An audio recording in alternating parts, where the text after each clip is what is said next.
जय हिंद, नमस्कार साथियों। चलिए तो आज इसमें हम आपको प्राचीन और मध्यकालीन दोनों कवर कराएंगे, ठीक है साथियों। और यह जो छूटा हुआ है साथियों, जो बिहार ऑल एग्ज़ाम बुक हम करवाए हैं प्राचीन मध्यकालीन, उससे जो छूटा हुआ है उसको हम इसमें सिर्फ करवाएंगे, ठीक है। तो इसको आप बढ़िया से रिवीजन कर लीजिएगा, ठीक है। क्या कि 4-5 नंबर इससे भी आ जाएगा। और जो वहाँ पे बिहार ऑल एग्ज़ाम, इसके साथ सिर्फ आपको इसी को नहीं पढ़ना है, इसके साथ आपको बिहार ऑल एग्ज़ाम जो करवाए हैं साथियों, प्राचीन और मध्यकालीन, दोनों को देख लेना है, ठीक है साथियों। ये दोनों को देख कर जाना है, ये नहीं कि सिर्फ आपको हम यह करवा रहे थे इसी को सिर्फ देख कर चल जाना है। आपको इसमें जो उसमें से जो छूटा हुआ है इम्पोर्टेंट सब, वो हम इसमें करवा रहे हैं। बार बार आपको कह रहे हैं कि एक बार ज़रूर ध्यान रखिए, उसको आपको करके जाना है। बिहार ऑल एग्ज़ाम जो प्राचीन और मध्यकालीन करवाए हैं और आधुनिक भी करवाए हैं तो वो भी कर लीजिएगा। क्या कहते हैं, इसको कर लेना है, ठीक है। माने दोनों को मिक्स करके जाइएगा तब प्रश्न नहीं छूटेगा। चलिए तो इसमें आइए, देखिए करा रहे हैं, जो इम्पोर्टेंट है वो हम आपको करा रहे हैं, ठीक है साथियों। चलिए सबसे पहले देखिए सैंधव सभ्यता का प्रमुख स्थल। वैसे सिंधु सभ्यता में पढ़ने को तो बहुत कुछ है साथियों, लेकिन जो हम इसमें जो छूटा हुआ यह करवा रहे हैं, आपको कह रहे हैं बार बार, जो बिहार और एग्जाम है साथ में उसको करना है, ठीक है। उसको करके और इसको करके साथ में जाना है। तो देखिए सब, देखिए सैंधव सभ्यता के प्रमुख स्थल, नदी उत्खनन एवं, देखिए उत्खनन करता एवं वर्तमान स्थिति, ठीक है साथियों। तो चलिए पहले हम लोग देख लेते हैं। सबसे पहले हड़प्पा स्थल देखते हैं। हड़प्पा स्थल देख लीजिए। सबसे पहले जब भी कहते हैं साथियों हड़प्पा स्थल, तो सबसे पहला खोज साथियों हड़प्पा स्थल के ही हुआ था। कब? तो 1921 ईस्वी में सबसे पहला खोज हुआ था। पहले देख लीजिए, जब भी कहते हैं हड़प्पा, नहीं कहना हड़पेगा, यानी कहेगा। देखिए इसमें थोड़ा जूम कर देते हैं, इसको थोड़ा छोटा दिखाई देता होगा। देखिए इसको थोड़ा इससे कर देते हैं। देखिए हाँ, कहने का मतलब जब भी करेगा वो हड़प लिया, तो कहना रे हड़प लिया, मान लेते ज़मीन उमीन नहीं हड़प लेता, तो कहना हड़प लिया कौन, तो कहना रवि नाम के आदमी, रवि नाम के आदमी हड़प लिया, खेत हड़प लिया। तो जब भी कहता है अच्छा हड़प लिया, तो हड़प लिया तो कौन, रवि नाम के आदमी। तो रवि तो समझ लीजिएगा हड़प्पा स्थल रवि नदी के किनारे है, ठीक है साथियों। हड़प्पा स्थल रवि नदी के किनारे है। देखिए यह पाकिस्तान के पंजाब प्रांत का साहिवाल जिला है। देख लीजिए साथियों, देखिए सबसे पहले इसको क्या याद रखना है, यह पाकिस्तान का हड़प्पा जो है ना साथियों, अब पाकिस्तान के पंजाब, यानी कहने का मतलब पाकिस्तान के पंजाब, कहना क्या चाहे हड़प लेगा रवि या क्या हड़पेगा, तो पाकिस्तान के पास से पाकिस्तान के पंजाब प्रांत के साहिवाल जिला। देख लीजिए क्या, तो कहना रे साहिवाल, साहिवाल होता है ना शाही, ना कहते एकदम शाही है, शाही पनीर या इस टाइप के नहीं कहना। तो कहना रे रबिया है ना जो बाल को हड़प लिया, कहाँ, पाकिस्तान के साहिवाल, साहिवाल जिला को हड़प लिया। कौन जिला को? तो कहना जहाँ पे सब कह रहा था कि बहुत शाही आदमी सब है, वही जिला को हड़प लिया, साहिवाल जिला को। यानी जब भी कहेगा हड़प्पा स्थल, तो रावी नदी के किनारे, और क्या कहते हैं पंजाब के ना, पाकिस्तान के पंजाब प्रांत में, पाकिस्तान के, देखिए हमारे यहाँ पंजाब है तो पाकिस्तान में भी साथियों पंजाब है, ठीक है साथियों। जो बदला हुआ ना, यानी विभाजन हुआ, तो क्या हुआ ना कि आधा पंजाब पाकिस्तान को, आधा भारत को दे दिया गया था, ठीक है। ज़्यादातर क्षेत्र भारत को दिया गया था, तो थोड़ा मोड़ा जो बच गया वहीं पंजाब प्रांत है पाकिस्तान के। कौन? साहिवाल जिला। तो ध्यान में रखना साहिवाल जिला। अब देखिए इसका हड़प्पा खोज कौन किया, तो कहना रे हड़पने के बाद ना, हड़पने के बाद दया आ गया था ना, तो छोड़ दिया गया। मैंने हड़पने के बाद दया आ जाता है ना, तो कहना दया आ गया था, तो दयाराम सहनी। देख लीजिए दयाराम सहनी 1921 में, देख लीजिए 1921 में साथियों। कब? 1921 में खोजा गया था, ठीक है। 1921 में खोजा गया था, इसको आपको ध्यान में रखना है। और देखिए और भी है, लेकिन आपको ये सब नहीं याद रखना है, ठीक है। थोड़ा मोड़ा देख लीजिए, माधव स्वरूप वत्स, यानी कहने का मतलब दयाराम सहनी और माधव स्वरूप वत्स। तो माधव स्वरूप वत्स से कब क्या था, तो ये 1926 से, ये सब नहीं याद रखना है, ठीक है साथियों। सिर्फ को आपको याद रखना है दयाराम सहनी और माधव स्वरूप वत्स, ठीक है। मेन याद रखना दयाराम सहनी 1921 ईस्वी में, क्योंकि पहली बार खोजा 1921 ईस्वी में दयाराम सहनी, ठीक है। और थोड़ा बचा उचा जो था ना वो खोजा माधव स्वरूप वत्स, ठीक है साथियों। तो ये ध्यान में रखना है माधव स्वरूप वत्स। अब आ जाइए मोहनजोदाड़ो साथियों। जब भी कहते ना मोहन, तो कहना रे मोहन नाम के आदमी, तो कहना मोहन नाम के आदमी ना सिंधु नदी के किनारे बसा हुआ था, सिंधु नदी के बसा था। यानी कहना मोहन नाम के आदमी कहाँ था, कहाँ बसा हुआ था, तो कहना मोहन था ना, जो सिंधु नाम के नदी था ना, सिंधु नदी वहाँ बसा हुआ था। कौन? मोहन। तो कहना रे मोहन के साथ सिंधु था, मोहन के साथ सिंधु नाम के आदमी था। तो मोहनजोदारो सिंधु नदी के, ठीक है साथियों। मोहनजोदारो पाकिस्तान के सिंध देख लीजिए, तो मोहनजोदारो वैसे भी सिंधु नदी के पास बसा हुआ है, तो वही पाकिस्तान के सिंध प्रांत का लड़काना जिला देख लीजिए, लड़काना जिला। कह देना है कि अच्छा मोहन है ना, मोहन सिंधु के साथ दोस्ती था, मोहन का दोस्ती कहाँ था? सिंधु के साथ। तो कहना वो पाकिस्तान के सिंध प्रांत कहना दोनों ने लड़ लिया। कौन? तो मोहनजोदारो। और कौन लड़ लिया? कहना मोहन लड़ लिया, सिंधु लड़ लिया। तो कहना वो लड़काना लड़ लिया, तो लड़काना जिला क्या, यानी लड़काना जिला। ठीक है साथियों, ध्यान में रखना, दोनों लड़ लिया था लड़काना जिला। इसको आपको बेहतरीन ढंग से याद करके रखना है, ठीक है। थोड़ा पानी पी लेते हैं, 1 मिनट।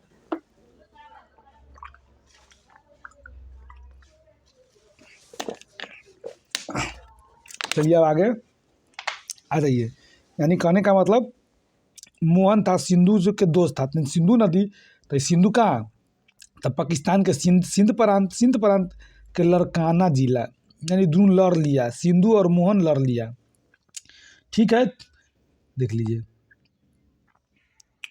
तो देखिए क्या हो गया यार, देखिए रखाल दास बनर्जी, क्या है साथियों?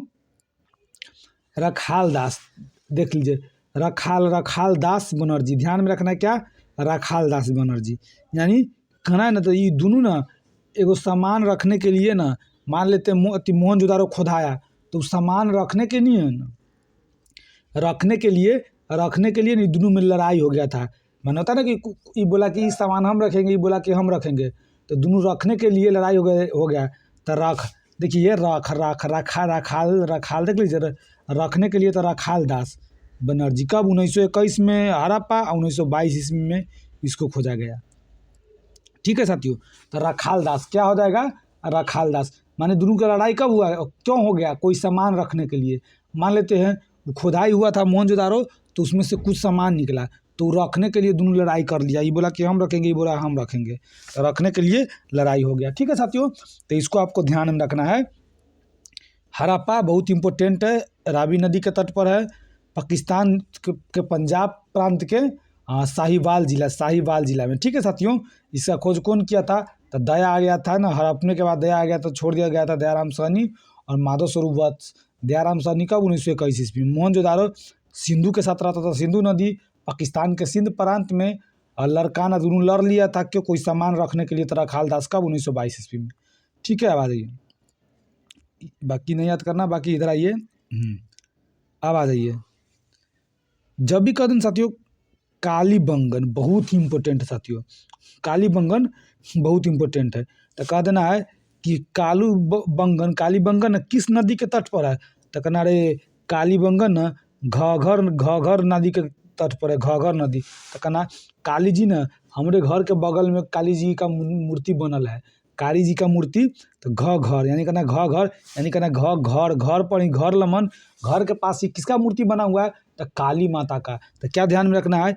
कालीबंगन से कहना आता है घर, अपने घर के पास कालीबंगन का बना था। तो कहना अपन घर कहाँ? तो कहना अपन घर राजस्थान में। अपन घर कहाँ है? राजस्थान में। तो कहना रे, तो वहाँ खाली काली जी का मूर्ति है। तो कहना काली जी के साथ साथ भगवान से रिलेटेड एक और भगवान है, हनुमान जी। तो कहना रे, यानी कालीबंगन अपने घर के पास है। तो कहना कि घगर का मतलब क्या हो जाएगा? कालीबंगन अपने घर के पास है, तो कहना घगर नदी।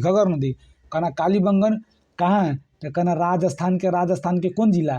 तो कहना राजस्थान के ना, तो कहाँ से काली जी है, तो भगवान के नाम है काली जी है, इधर भी कौन है? हनुमान जी। तो कहना राजस्थान का हनुमानगढ़ जिला, राजस्थान के हनुमानगढ़ जिला। ठीक है साथी, काली जी हनुमान जी, तो काली जी और हनुमान जी दोनों मिलकर राज करेगी। तो क्या समझ लीजिए कि अच्छा कालीबंगन तो घर, यानी कहना घर में न, घर के आसपास में मूर्ति बनल है काली जी का और हनुमान जी के, राजस्थान में। तो राजस्थान का हनुमानगढ़ जिला। ठीक है साथियों, आ जाइए। देखिए चौहुद्रो का आपको इसे ध्यान रखना कि चारों तरफ, माने चौहुद्रो इतना कहता कि चारों तरफ कौन नदी है? तो कहना रे सिंधु नदी।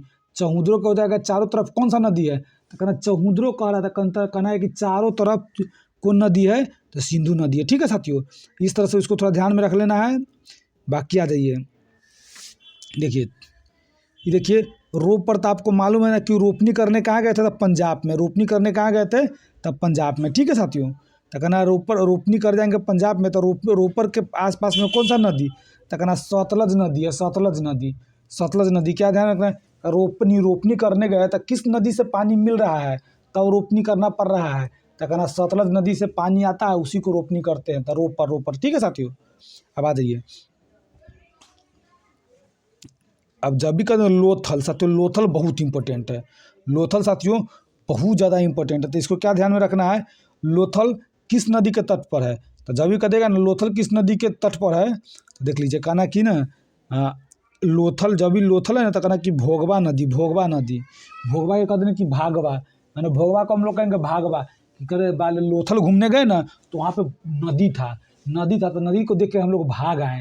नहीं, लोथल गए तो घूमने, लोथल तो नदी को देखे ना, तो वहाँ से हम भाग आए, तो क्या हो जाएगा साथियों, कहना कि अरे लोथल नदी को देखे ना, तो भाग आए, तो भोगवा नदी मैंने भागवा नदी। कहना कि अच्छा भोगवा से कर देंगे भागवा नदी, कहाँ है, तो कहना लोथल ना गुजरात का अहमदाबाद जिला में है। गुजरात के कहाँ, अहमदाबाद जिला साथियों, गुजरात के कहाँ, तो गुजरात के ही अहमदाबाद जिला कहाँ है, तो कहना रे लोथल ना गुजरात का अहमदाबाद जिला है, अहमदाबाद।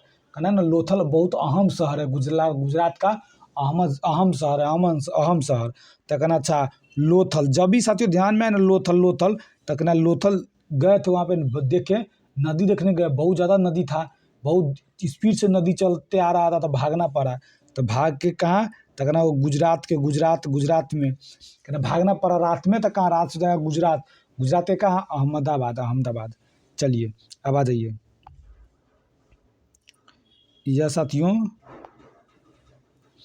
देखिए, बाकी यह सब है ना, आलमगीर, हिंडन, ये उत्तर प्रदेश के मेरठ जिला, यह सब थोड़ा मोड़ा आपको देखना है, बाकी सबको आपको करना नहीं है। ठीक है साथियों, चलिए जो हम करवा दिए ना, सिर्फ उतना आपको उसमें कर लेना है, और बाकी जो बिहार वाला एग्जाम करवाए ना, उसको करना, इस दोनों को मिलाकर करना है, तब एक को नहीं छूटेगा, नहीं तो नहीं मिला के करिएगा तो फिर दिक्कत होगा।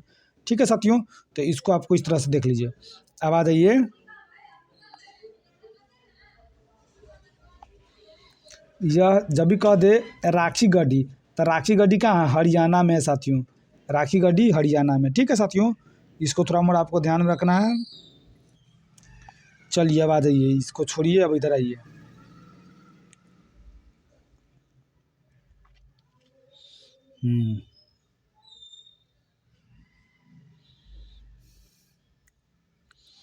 देखिए पढ़ने के लिए तो बहुत कुछ है साथियों, लेकिन आपको जो इम्पोर्टेंट हम इसमें करवा दे रहे हैं, और क्या कहते हैं आपको बिहार और एग्जाम वाला जो करवाए ना, उसको बढ़िया से देख लेना। देखिए जब भी कहेगा उपनिषदों की कुल संख्या, ठीक है साथियों, उपनिषद, तो कहना है क्या रे, उपनिषदों, निषद मैंने उपनिषद, निषद, तो क्या ध्यान में रखना है, उपनिषद की कुल संख्या 108 है साथियों। उपनिषद की कितना संख्या है, तो जब भी कहते हैं उपनिषद, ठीक है साथियों, उपनिषद की कुल संख्या कितना है, 108 साथियों। ठीक है, अब महापुराणों की संख्या, कहना अरे पुराण हो गया, क्या पुराण हो गया, तो कहना ना कई गो बुक, कहना 18 गो बुक रखा था ना, वो पुराण हो गया। तो कहना कि वो महापुराण, तब पुराण हुआ गया 18। तो जब भी कहते वेदांग की संख्या, इसकी साथियों वेदांग लिखा हुआ है, तो जब भी कहते वेदांग की संख्या कितना, तो वेदांग की संख्या 6 है साथियों। कितना है, वेदांग की संख्या 6। तो आपको ध्यान में रखना है उपनिषदों की कुल संख्या, तो उपनिषदों की कुल संख्या 108, महापुराण के 18, वेदांग के 6। इस तरह से आपको ध्यान में रखना है। ठीक है साथियों, चलिए इसमें आपको इतना है, इधर हम आपको करवा रहे हैं, ज़्यादा इसमें हम आपको नहीं करवाएंगे। ठीक है, क्योंकि इसको ना आपको उससे करना है, किससे, तो बिहार और एग्ज़ाम को इसका करना है, और इससे जो इम्पोर्टेंट है ना, हम आपको करवा दे रहे हैं इसमें। अब देख लीजिए, आते महाजन पदों के उदय, महाजन पदों के उदय में से आपको बहुत ही बेहतरीन ढंग से इसको आपको याद करना है। ठीक है साथियों, क्योंकि यहाँ से ना आपको एग्जाम में क्वेश्चन पूछ देता है। ठीक है, चलिए तो महाजन पदों के उदय को हम लोग बढ़िया से ट्रिक से याद करते हैं। ठीक है, चलिए जब भी कहते हैं साथियों, देखिए यह प्रश्न पूछा हुआ है, बुद्ध के जन्म के पूर्व 6ठी शताब्दी ईसा पूर्व में भारतवर्ष 16 महाजन पदों में, माने 16 यहाँ पे जनपद लिखा हुआ है, लेकिन 16 जनपद कहिए या महाजन कहिए, महाजनपद, तो 16 जनपद में बटा हुआ था। इसकी जानकारी कौन देता है, तो बौद्धे ग्रंथ देता है साथियों, बौद्धे ग्रंथ देता है अंगुत्तर निकाय। किसे मिलता है साथियों? तो अंगुत्तर निकाय। अंगुत्तर निकाय आपसे कह देगा कि किस धर्म का ग्रंथ है अंगुत्तर निकाय, तो ये बौद्धे ग्रंथ है साथियों। ठीक है, बौद्धे ग्रंथ है अंगुत्तर निकाय। ध्यान में रखना है कहाँ, तो कहना बौद्धे ग्रंथ है अंगुत्तर निकाय। तो बौद्धे ग्रंथ से मिला है महाजन पदों के जो है ना उल्लेख मिलता है। अब आ जाइए अंगुत्तर निकाय से। अब आइए यहाँ पे, जब भी कह देगा अंग, अंग की राजधानी, तो कहना क्या रे अंग, अंग, अंग की राजधानी। तो ध्यान में रखना है कि न अंग, अंग के मतलब होता है ना कोई देह का अंग होता है, देह का अंग हुआ कोई, यानी कहने का मतलब हाथ ऊत या इस टाइप का, माने वो तो शरीर का अंगे हुआ, अंगे हुआ। तो कहना है ना कि चंपा ना, चंपा खाना बना रही थी, देख लीजिए चंपा खाना बना रही थी तो क्या हुआ उसका ना अंग जल गया, यानी कहने का मतलब हाथ अंगे का कोई शरीर का अंग, यानी हाथ जल गया, पैर जल गया, इस टाइप का जलना जाता है खाना बनाते समय। तो कहना अच्छा अंग जल गया किसका? चंपा को, चंपा का, चंपा का। तो ध्यान में रखना अच्छा अंग की राजधानी, अंग की राजधानी क्या होता है साथियों? अंग की राजधानी कहाँ है? तो अंग की राजधानी था चंपा, यानी अंग जल गया था किसका? चंपा का। चंपा नाम के लड़की के अंग जल गया था, तो उसको क्या ध्यान में रखना? अंग की राजधानी चंपा। ठीक है, अब आ जाइए, जब भी कहते ना कि अंग जो महाजनपद था ना, अंग महाजनपद, उसका क्षेत्र कहाँ से कहाँ तक था तो कहना कि अंग जलता है तो अंग जलने के बाद भागना पड़ा ना, भागना पड़ा। ठीक है साथियों, अंग जलने के बाद भागना पड़ा। तो भागलपुर और मुंगेर, देखिए साथियों भागलपुर और मुंगेर, मुंगेर यानी कहने का मतलब भागलपुर और मुंगेर कहाँ है? भागलपुर मुंगेर तो बिहार में। देखिए इस पूरा इसका नहीं याद करना, इस सब का सिर्फ जो बिहार का क्षेत्र है ना उसको याद कर लेना, क्योंकि वहाँ से पूछ देता है प्रश्न। ठीक है, तो क्या करना कि वो अंग, अंग जल गया तो चंपा का, तो भाग गई थी, भाग के कहाँ गई थी? मुंगेर भाग गई थी। तो भागलपुर मुंगेर कहाँ है? बिहार में। भाग के कहाँ चली गई थी ना दवा उवा कराने, तो कहना भाग के कहाँ चली गई थी? मुंगेर। तो मुंगेर जाकर दवा कराई, तो भागलपुर मुंगेर। अब देख लीजिए मगध, जब भी कहते हैं साथियों मगध, तो मगध के ना राजधानी शुरू से ही, मगध का पहला राजधानी यही था गिरिब्रज, राजगीर जिसको हम लोग कहते हैं। मगध की राजधानी गिरिब्रज, गिरिब्रज जिसको हम लोग राजगीर कहते हैं साथियों। कहाँ? गिरिब्रज। तो इसको ध्यान में रखना कि मगध, मगध की राजधानी तो वैसे भी आप लोग को मालूम है गिरिब्रज या राजगिरी, गिरिब्रज या राजगिरी। तो कहना रे मगध न, मगध न, यानी कहने का मगध, कहने यार ये गाधा है, गाधा ही गिर गया, ये गिर गया था, गाधा की तरह ही चलता है तो नहीं गिरेगा, तो मगध। कहना म नाम के कोई आदमी है, वो गाधा है, वो जाके गिर गया, तो मगध, मगध यानी गिर गया। गाधा की तरह क्या काम करता है? बढ़िया से चलो नहीं गिरेगा, तो गाधा की तरह गिर गया, तो गिरिब्रज या राजगिरी। ठीक है साथियों, तो कहना कि कहाँ जा रहा था तो ये गिर गया, कहाँ जा रहा था? तो म नाम के आदमी गाधा की तरह गिर गया, कहाँ जा रहा था? तो कहना है कि जा रहा था कहाँ? तो ये पटना और गया, पटना, पटना गया था ना, ये पटना गया था तो गिर गया था। कहाँ गया था? तो पटना गया था। तो पटना गया था तो ना कहता कि पटना जा रहे हैं, यानी पटना गया। तो जब ये कहाँ गया था? तो पटना गया था, तो पटना और गया हो जाएगा बिहार, पटना और गया। मगध न कहता कि मगध, मगध, मगध ना, गधा नाम के आदमी है, गधा टाइप की तरह चलता है ये मगध।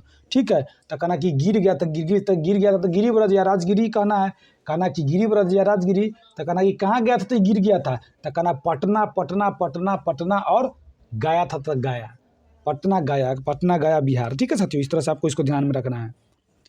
आ जाइए, वैसे भी मगध में पटना के क्षेत्र था, तो आपको ध्यान में रखना गया के साथ था। अब देख लीजिए बाकी, इधर आ जाइए, जब भी कहते काशी, तो कहना है कि काशी, तो काशी की राजधानी कहाँ? तो वाराणसी। तो ध्यान में रखना है, जाइएगा ना यूपी आप जाइएगा तो इधर से जाइएगा तो काशी के बाद वाराणसी आता है, बिहार से जाइएगा इधर से तो क्या आता है? काशी के, काशी तक आना कि काशी, काशी बनारस घूमने जाना है, काशी बनारस घूमने जाना है। मान ले तो कोई आदमी है वो कह रहा है कि हम काशी बनारस घूमने जाएंगे। कहाँ जाएंगे घूमने? काशी बनारस। कहाँ? काशी बनारस। जब वो काशी गया घूमने ना, तो बोला कि हम बनारस भी चल जाएंगे घूमने। तो कहना अरे काशी की राजधानी, तो कहना काशी जब वो चलिए गया तो बनारस भी जाएगा घूमने, तो वाराणसी, वाराणसी। ठीक है साथियों, काशी की राजधानी वाराणसी। देख लीजिए, देखिए जब भी कहेगा वत्स, वत्स, वत्स को कहेंगे हम लोग कि वत्स, माने वत्स को या कहेंगे ना वत्स, माने वस, वस। तो कहना क्या रे कहीं गए थे आप, तो क्या कहते हैं ना बस से, बस बहुत शाम हो गया, शाम हो गया ना तो बस पकड़ के जाना पड़ा घर पे। या ध्यान में रखिएगा ना, बस से गए थे ना, ट्रेन से जाते तो तुरंत पहुंच जाते, लेकिन बस से गए ना तो शाम हो गया, शाम हो गया। तो क्या ध्यान में रखना? वत्स यानी वस, वस से गए ना तो शाम हो गया, तो कौशाम्बी, शाम, शाम्बी नहीं है, देखिए कौशाम्बी में शाम नहीं लिखा हुआ है, तो जब भी कहते हैं अच्छा बस से जा रहे थे ना तो शाम हो गया, जाते जाते शाम हो गया, ट्रेन उरेन से जाते तो तुरंत पहुंच जाते, लेकिन बस से जा रहे थे ना तो शाम हो गया, बस रोकते उकते जा रहा था तो शाम हो गया, तो बस, तो कहना कौशाम्बी। ठीक है साथियों, अब आ जाइए, ठीक है, जब भी कहते बजी, बजी महाजन पद के न राजधानी, तो जब भी कह देगा वजी तो कहना कि वजी, तो कहना वैशाली विदेह मिथिला, माने इसको ऐसे ध्यान में रखना है। जब भी कह दे कि वजी, वजी, तो देख लीजिए बज रहा है, बज रहा है, बज रहा है, बज रहा है, क्या बज रहा है साथियों, तो कहना कि गाना बज रहा है, गाना बज रहा है, कहाँ बज रहा है साथियों, तो कहना रे बज रहा है ना गाना वैशाली में, यानी कहने का मतलब आप मान लेते हैं घूमने गए हैं, ठीक है, तो गाना बज रहा था, तो कहाँ पे गाना बज रहा था, कहता नहीं कि अरे कहाँ, कौन जगह गाना बज रहा है, तो बज रहा था गाना वैशाली में, बज रहा था गाना वैशाली में। ठीक है साथियों, तो वैशाली में कैसा गाना बज रहा था, विदेशी गाना, विदेशी गाना, कैसा बज रहा था, विदेशी गाना, तो कहेंगे अरे ये तो अपन बिहार है, यहाँ बज रहा है विदेशी गाना, तो जब भी कह देगा ना वैशाली, विदेशी से विदेह, विदेह, ठीक है, विदेशी गाना बज रहा था, विदेशी गाना। अब फिर विदेशी गाना के बाद क्या, कैसा गाना बजने लगा, मिथिला का गाना बजने लगा, मिथिला। ठीक है साथियों, मिथिला वाला गाना बजने लगा। देखिए माने एक आदमी जा रहा था घूमने, तो देखा ना कुछ बज रहा है, तो क्या बज रहा था, तो गाना बज रहा था, कहना ये गाना कहाँ बज रहा है, तो कहना कि गाना बज रहा है कहाँ, तो ये वैशाली में गाना बज रहा है, तो कहना रे वैशाली में तो कौन सा किस टाइप का गाना बज रहा है, तो कहना कि अरे ये तो विदेशी गाना बज रहा है, तो विदेह, विदेह, तो कहना विदेह, फिर तुरंत विदेशी हटा के कह देगा अरे तो मैथिलियों बजा रहा है, विदेशी मैथिली दोनों बजा रहा है, तो कहना अरे वजी का राजधानी वैशाली, विदेह, मिथिला। ठीक है साथियों, अब देख लीजिए वजी का क्षेत्र, वजी का क्षेत्र बिहार में है, तो साथियों इसको तो हम लोग को याद रखना है। तो देख लीजिए आप जाइएगा ना वैशाली, तो वैशाली के बाद मुजफ्फरपुर आता है, तो कहना कि वैशाली मुजफ्फरपुर, वैशाली मुजफ्फरपुर, और मिथिला वाला गाना बज रहा था तो दरभंगा, दरभंगा के आसपास का क्षेत्र, यानी कहने का मतलब वैशाली, तो कहाँ माने बज रहा था, तो बज रहा था तो राजधानी वैशाली, तो क्षेत्र भी वैशाली। देख लीजिए विदेह और मिथिला, तो जब भी कहते हैं वैशाली के बाद कौन सा जिला आता है, तो वैशाली के बाद मुजफ्फरपुर जिला आता है। इधर से जाइएगा ना, पटना से उधर जाइएगा तो मुजफ्फरपुर के तरफ तो पहले वैशाली आएगा, तो मुजफ्फरपुर तक का वैशाली मुजफ्फरपुर, और मिथिला वाला गाना बज रहा था ना तो दरभंगा, यानी वजी का क्षेत्र यानी बिहार से संबंधित है, तो इसको आपको याद रख लेना है। ठीक है साथियों, वजी का जो बिहार से संबंधित है ना, इसलिए इसको याद रख लेना है। कौन, वैशाली, वैशाली, और क्या हो जाएगा मुजफ्फरपुर, मुजफ्फरपुर, और एक हो जाएगा दरभंगा। चलिए अब आ जाइए साथियों, जब भी कह दे कौशल, कौशल, कौशल, तो कहना रे कौशल, तो कौशल को कहना है कि क्या, कि कौशल, यानी ना कहता है कोई कौशल नाम के आदमी ना कहता है, अरे आपके आसपास में केकरो नाम जरूर होगा कौशल, कौशल, कौशल नाम रहेगा, तो कहना रे कौशल है ना, कौशल ना बड़ा शराब पीता है, कौशल क्या करता है, बड़ा शराब पीता है। तो जब भी कहते हैं कौशल, तो कहना श्रावस्ती, श्रावस्ती, यानी कहना है श्रावस्ती, यानी कहना कि मतलब बड़ा शराब पीता था, श्रावती, यानी इसको श्रावस्ती लिखा हुआ है, लेकिन कहना कि श्रावती, श्रावती, श्रावती, श्रावस्ती, तो कहना कि अरे शराब पी रहा है, शराब पी रहा है, बहुत शराब पीता है अपना बस्ती में, अपना बस्ती में बहुत शराब पीता है, या शराब बहुत पीता तो शराब से जगह श्रावस्ती, ध्यान में रखें, श्रावती इसको भी हम लोग कह सकते हैं। ठीक है, तो ध्यान में रखना है, कौशल नाम का आदमी बड़ा शराब पीता तो श्रावस्ती। अब आ जाइए अवंती, जब भी कहते हैं साथियों अवंती, अवंती, तो कहना है कि अवंती, बन, बन के बात करा करना अवंती, अवंती, तो कहना ना कि अवंती है ना साथियों, तो अवंती में हो जाएगा उज्जैन, उज्जैन, उज्जैन, और महिष्मती। देख लीजिए उज्जैन और महिष्मती। तो आपको ध्यान रखना है कि अवंती, अवंती, अब न अब वन में जाएगा घूमने, अब कहना कि वो अब वन में जाएंगे घूमने, वन में कौन जाएगा घूमने, तो कहना कि कहाँ के वन में घूमने जाना, तो कहना उज्जैन है ना एक जगह उज्जैन, तो उज्जैन कहाँ है, तो उज्जैन मध्य प्रदेश में ना है, तो कहना अरे अब वन में घूमने जाना है, तो कहाँ के वन में, तो कहना उज्जैन के वन में, उज्जैन के वन में, उज्जैन के वन में, तो कह देगी अच्छा उज्जैन के वन में, तो उज्जैन और महिष्मती, ध्यान में रखना है महिष्मती। ठीक है, यानी महिष, देख लीजिए, यानी कहने का मतलब है कि उज्जैन के वन में, अगर महेश के वन में, उज्जैन के वन में और महेश के वन में घूमने जाएंगे, तो ध्यान में रखना है महेश के मतलब हो जाएगा महेशमती, महेश का मतलब हो जाएगा महेशमती, यानी कहने का मतलब कि देखिए कि अवंती यानी वन में घूमने जाना। अवंती के देखिए अवंती के अवन वन वंती वंती ना हो गया, तो कहना वन में घूमने जाना है। तो कहना कि कहाँ के वन में, तो कहना उज्जैन के वन में, यानी कहना कि उज्जैन कोई नाम भी रहता है, तो कहना उज्जैन के वन में और महेश के वन में। तो उज्जैन और महेश का मतलब होता है महेशमती। ठीक है साथियों, महेशमती। इस तरह से आपको ध्यान में रखना है केकरा वन में घूमने जाना है, उज्जैन के वन में, उज्जैन के वन में, तो उज्जैन के वन में और महेश के वन में, महेश से महेशमती। इस तरह से आपको ध्यान में रखना है। मॉल देख लीजिए, जब भी कह देंगे साथियों कि मॉल, तो कहना कि कुशावती, कुशावती ध्यान में रखना है। मॉल तो कहना कि कुशावती, यानी मॉल राजा एगो था ना, मॉल राजा मॉल नरेश नहीं कहते, तो कहना अरे मॉल राजा कौन था, तो कहना लव कुश में से जो कुश है ना वही मॉल का राजा है, वही मॉल के राजा है। मॉल के राजा कौन था, तो कहना अरे मॉल के राजा ना, मॉल के राजा, या मॉल का मतलब कह लेंगे मॉल।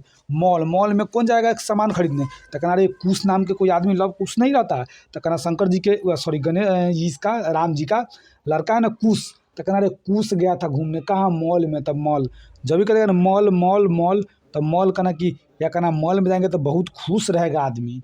मॉल में जाने के बाद बड़ा खुश ना होता है, तो कहना मॉल में खुश, तो खुश हो जाएगा कुश, तो कुशावती। ठीक है साथियों, मॉल के कुशावती ध्यान में रखना है। अब आ जाइए पंचाल, देख लीजिए कहना कि पंचाल, तो कहना है कि पंचाल के क्या हो जाएगा, अही छत्र। देखिए अही छत्र ध्यान में रखना है। जब भी कह देगा कि पंचाल तो कहता है देखिए अही, देखिए अही, देखिए कहना कि अही छत्र, यानी अही छत्र कहना कि पंचाल है ना, तो कहते पंच बना है। कौन पंच बना है, पंच कौन बनेगा, तो कहना अरे अहीर आदमी है ना वही पंच बनेगा। अहीर आदमी पंच बनेगा, यानी ना कहता अहीर यानी यादव पंच बनेगा। तो जब भी कह देगा पंचाल यानी कहना पंच बना है, तो कौन पंच बना है, तो कहना अहीर बना, तो अही छत्र कहना कि अहीर बना है, और अहीर बना है अपना छत पर पंचायती करवा रहा है, छत पे पंचायती करवा रहा है, तो अही छत्र, अहीर छत्र ध्यान में रखना, अही छत्र तो अहीर। ठीक है साथियों, काम्पिल्य ध्यान में रखना, अही छत्र और काम्पिल्य, यानी कहने का मतलब हाँ ये काम है उसको काम है फिर भी पंच बनल है। कौन कहना है कि वो पंच बनना भी तो एगो कामे है, पंच बनना भी एगो कामे है, पंच बनना भी एगो कामे है ना। तो कहना क्या है पंचाल, यानी पंच बना है पंचाल तो ध्यान में रखना है कि पंच बना है। कौन, तो पंच बना अहीर पंच बना है, तो अही छत्र कहना क्या रही अही छत्र है, और पंच बनना भी तो एगो कामे है, तो कामपील। अही छत्र माने अहीर बनना है पंच, यानी तो उसका काम है पंच का कुछ ना कुछ तो जरूर काम होगा। तो ध्यान में रखना कि अच्छा पंचाल यानी पंचाल, तो ध्यान में रख लीजिए, थोड़ा डिफिकल्ट है साथियों। तो कहना रे पंचाल, पंच कौन बना, अहीर बना, तो अहीर अपना छत्र पर पंचायती करवा रहा है, तो अही छत्र। ठीक है, पंचायती करना भी वो काम है, तो काम पी ले ही हो जाएगा। अब देख लीजिए, जब भी कहते शब्द चेदी। ठीक है साथियों, तो कहना कि चेदी के मतलब हो जाएगा शक्तिमती। साथियों ध्यान में रखना क्या, चेदी शक्तिमती। ठीक है साथियों, चेदी वंश था साथियों, एगो चेदी वंश था, तो कहना ना चेदी वंश ना बहुत ही शक्तिशाली था। चेदी वंश बहुत ही शक्तिशाली था, तो चेदी वंश हो जाएगा क्या, शक्तिमती। चेदी वंश की राजधानी शक्तिमती साथियों, कहाँ, शक्तिमती। ठीक है, अब आ जाइए देखिए, जब भी कहते हैं कुरु, तो कुरु का मतलब क्या कहते हैं, कुरुक्षेत्र। कुरु का मतलब क्या कहते हैं ना कि कुरुक्षेत्र में लड़ा कौन, इंद्र भगवान जी कुरुक्षेत्र में लड़े। कुरुक्षेत्र में कौन लड़ा, इंद्र भगवान। तो इंद्र देख लीजिए, इंद्रप्रस्थ याद रखना है। कुरु तो कुरु का मतलब कुरुक्षेत्र, कुरु का मतलब कुरुक्षेत्र, तो कुरुक्षेत्र में कौन लड़ा, तो इंद्र भगवान लड़ा। तो ध्यान में रखना है। जब भी कहेगा मत्स्य, तो कह रहे मत्स्य कहना विराट कोहली आएगा ना उसको मछली खिलाएंगे, विराट कोहली आएगा उसको मछली खिलाएंगे। ठीक है साथियों, एक मिनट थोड़ा पानी पीने दीजिए।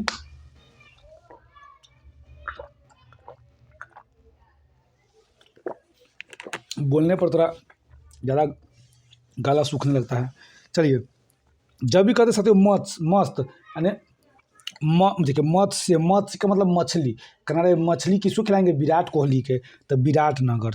ठीक है साथियों, और देखिए जब भी कह देगा ना कि कंपोज, तो जब भी कह देना कि देखिए कोई चीज़ को ना कंपोज करने का मतलब क्या होता है, बनाना। देखिए म्यूजिक सबको बनाता है, ना, तो कहना ना एक आदमी को कहना क्या रे ऐसा मस्त म्यूजिक बना है, एकदम हार्ट हार्ट टचिंग म्यूजिक है, हार्ट टचिंग म्यूजिक एकदम कंपोज किया है। नहीं कहता अरे कोई चीज़ कंपोज करना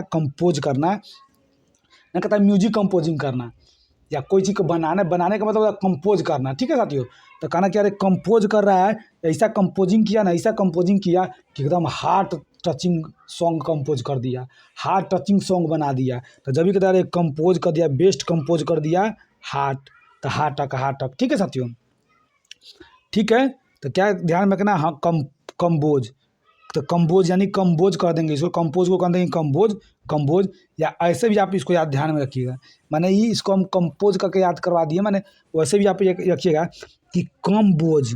देख लीजिए, कहने का मतलब करे कि कम बोझ, यानी कहने का मतलब ना कम बोझ। तो कहने के मतलब कि कम बोझेगा ना तो उतना होता है ना कि कम बोझने पर मान लेते हैं कि ज़्यादा ज्ञान नहीं होता है तो ना आपको ठीक रहेगा, माने एकदम एकदम दिल पर धैर्य रहेगा, इस टाइप के करना है। या सीधे आप ऐसे करिए ना, कंपोज को हम लोग कंपोज को हम लोग कहेंगे कंपोज, यानी कंपोज किया किसको, गाना को, हार्ट टचिंग गाना को, तो कंपोज क्या हो जाएगा हार्ट टच, यानी कंपोज को हार्ट टच। ठीक है साथियों, अब आ जाइए, जब भी कहते साथियों सूर्य सेन, तो कहना है कि सूरज कहाँ निकलेगा पहले, तो कहना रे सूर्य निकलेगा कहाँ, सूर्य सेन। देखिए सूर्य सेन, तो कहना सूर्य या ध्यान में रखना है कि सूर्य का मतलब होता है ना कि माने गाना कंपोजिंग किए एकदम हार्ट टचिंग, तो सूर्य भी ना लगाना पड़ेगा। अरे गाना गाते समय ना सूर्य लगाता है, गाना गाते समय नहीं सूर्य लगाता है, तो कहना सूर्य कहाँ, तो सूर्य कहाँ लगेगी, मथुरा के गाना में। ठीक है साथियों, तो सूर्य कहाँ, तो मथुरा के गाना है, इस तरह से ध्यान में रखिए। या कहना कि सूर्य कहाँ उगा सबसे पहले, तो मथुरा में। सूर्य कहाँ उगेगा, मथुरा में। सूर्य कहाँ उगेगा, तो सूर्य सेन मथुरा। ठीक है साथियों, सूर्य सेन मथुरा। अब आ जाइए,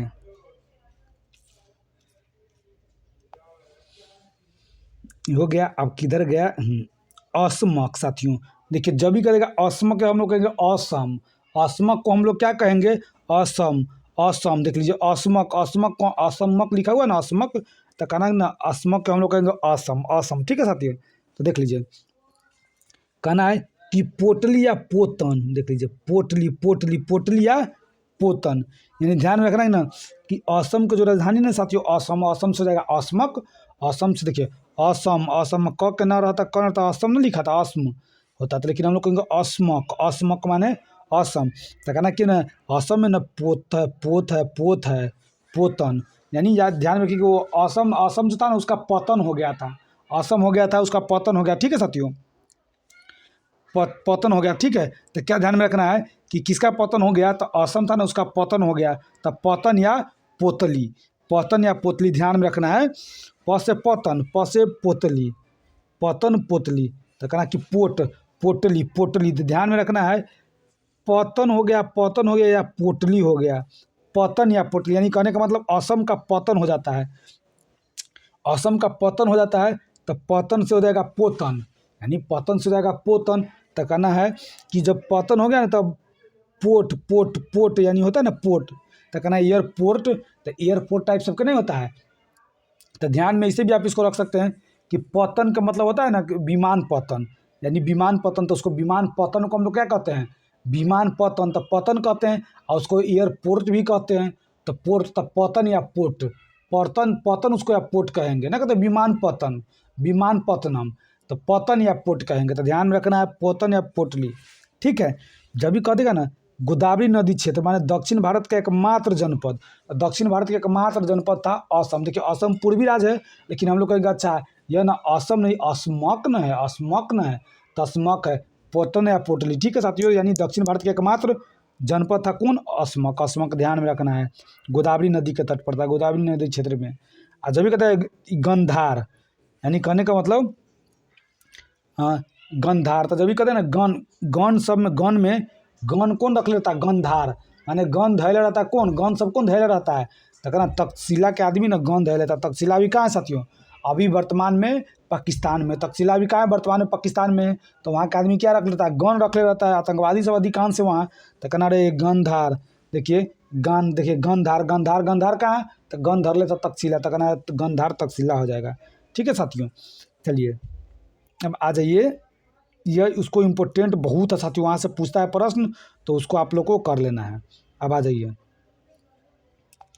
जब भी कहते साथियों जैन धर्म, देख लीजिए, तो ये बिहार ऑल एग्जाम में जितना करवाएं उसको बढ़िया से आपको कर लीजिएगा, ठीक है।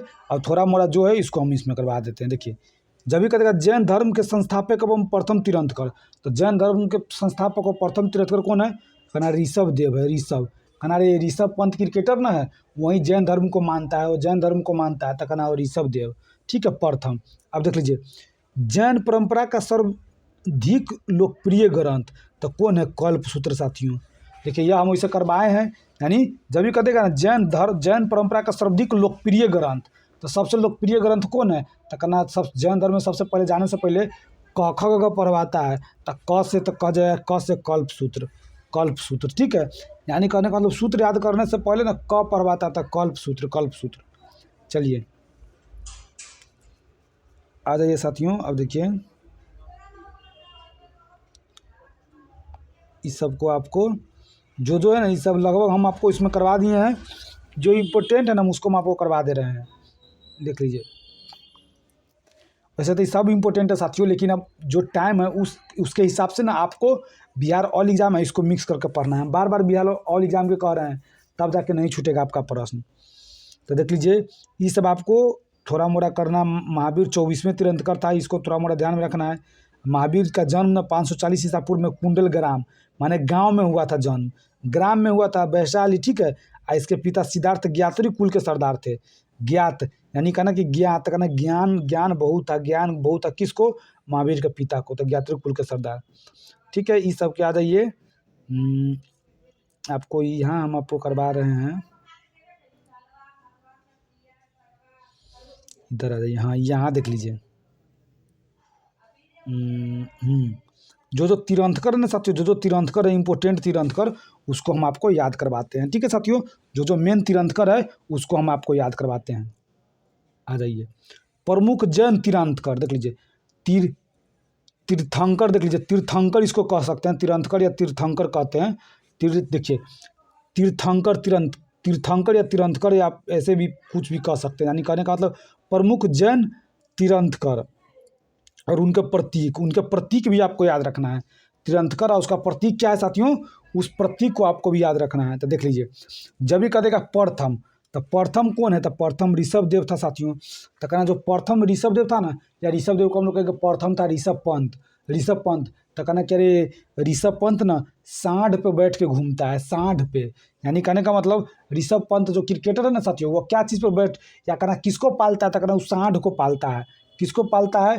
कहना कि सांड को पालता है, गाय को नहीं, सांड को पालता है, ठीक है साथियों, ध्यान में रखना है। तो ऋषभ देव प्रथम यानी सांड उसका प्रतीक था, ठीक है। और दूसरा था अजीत नाथ द्वितीय।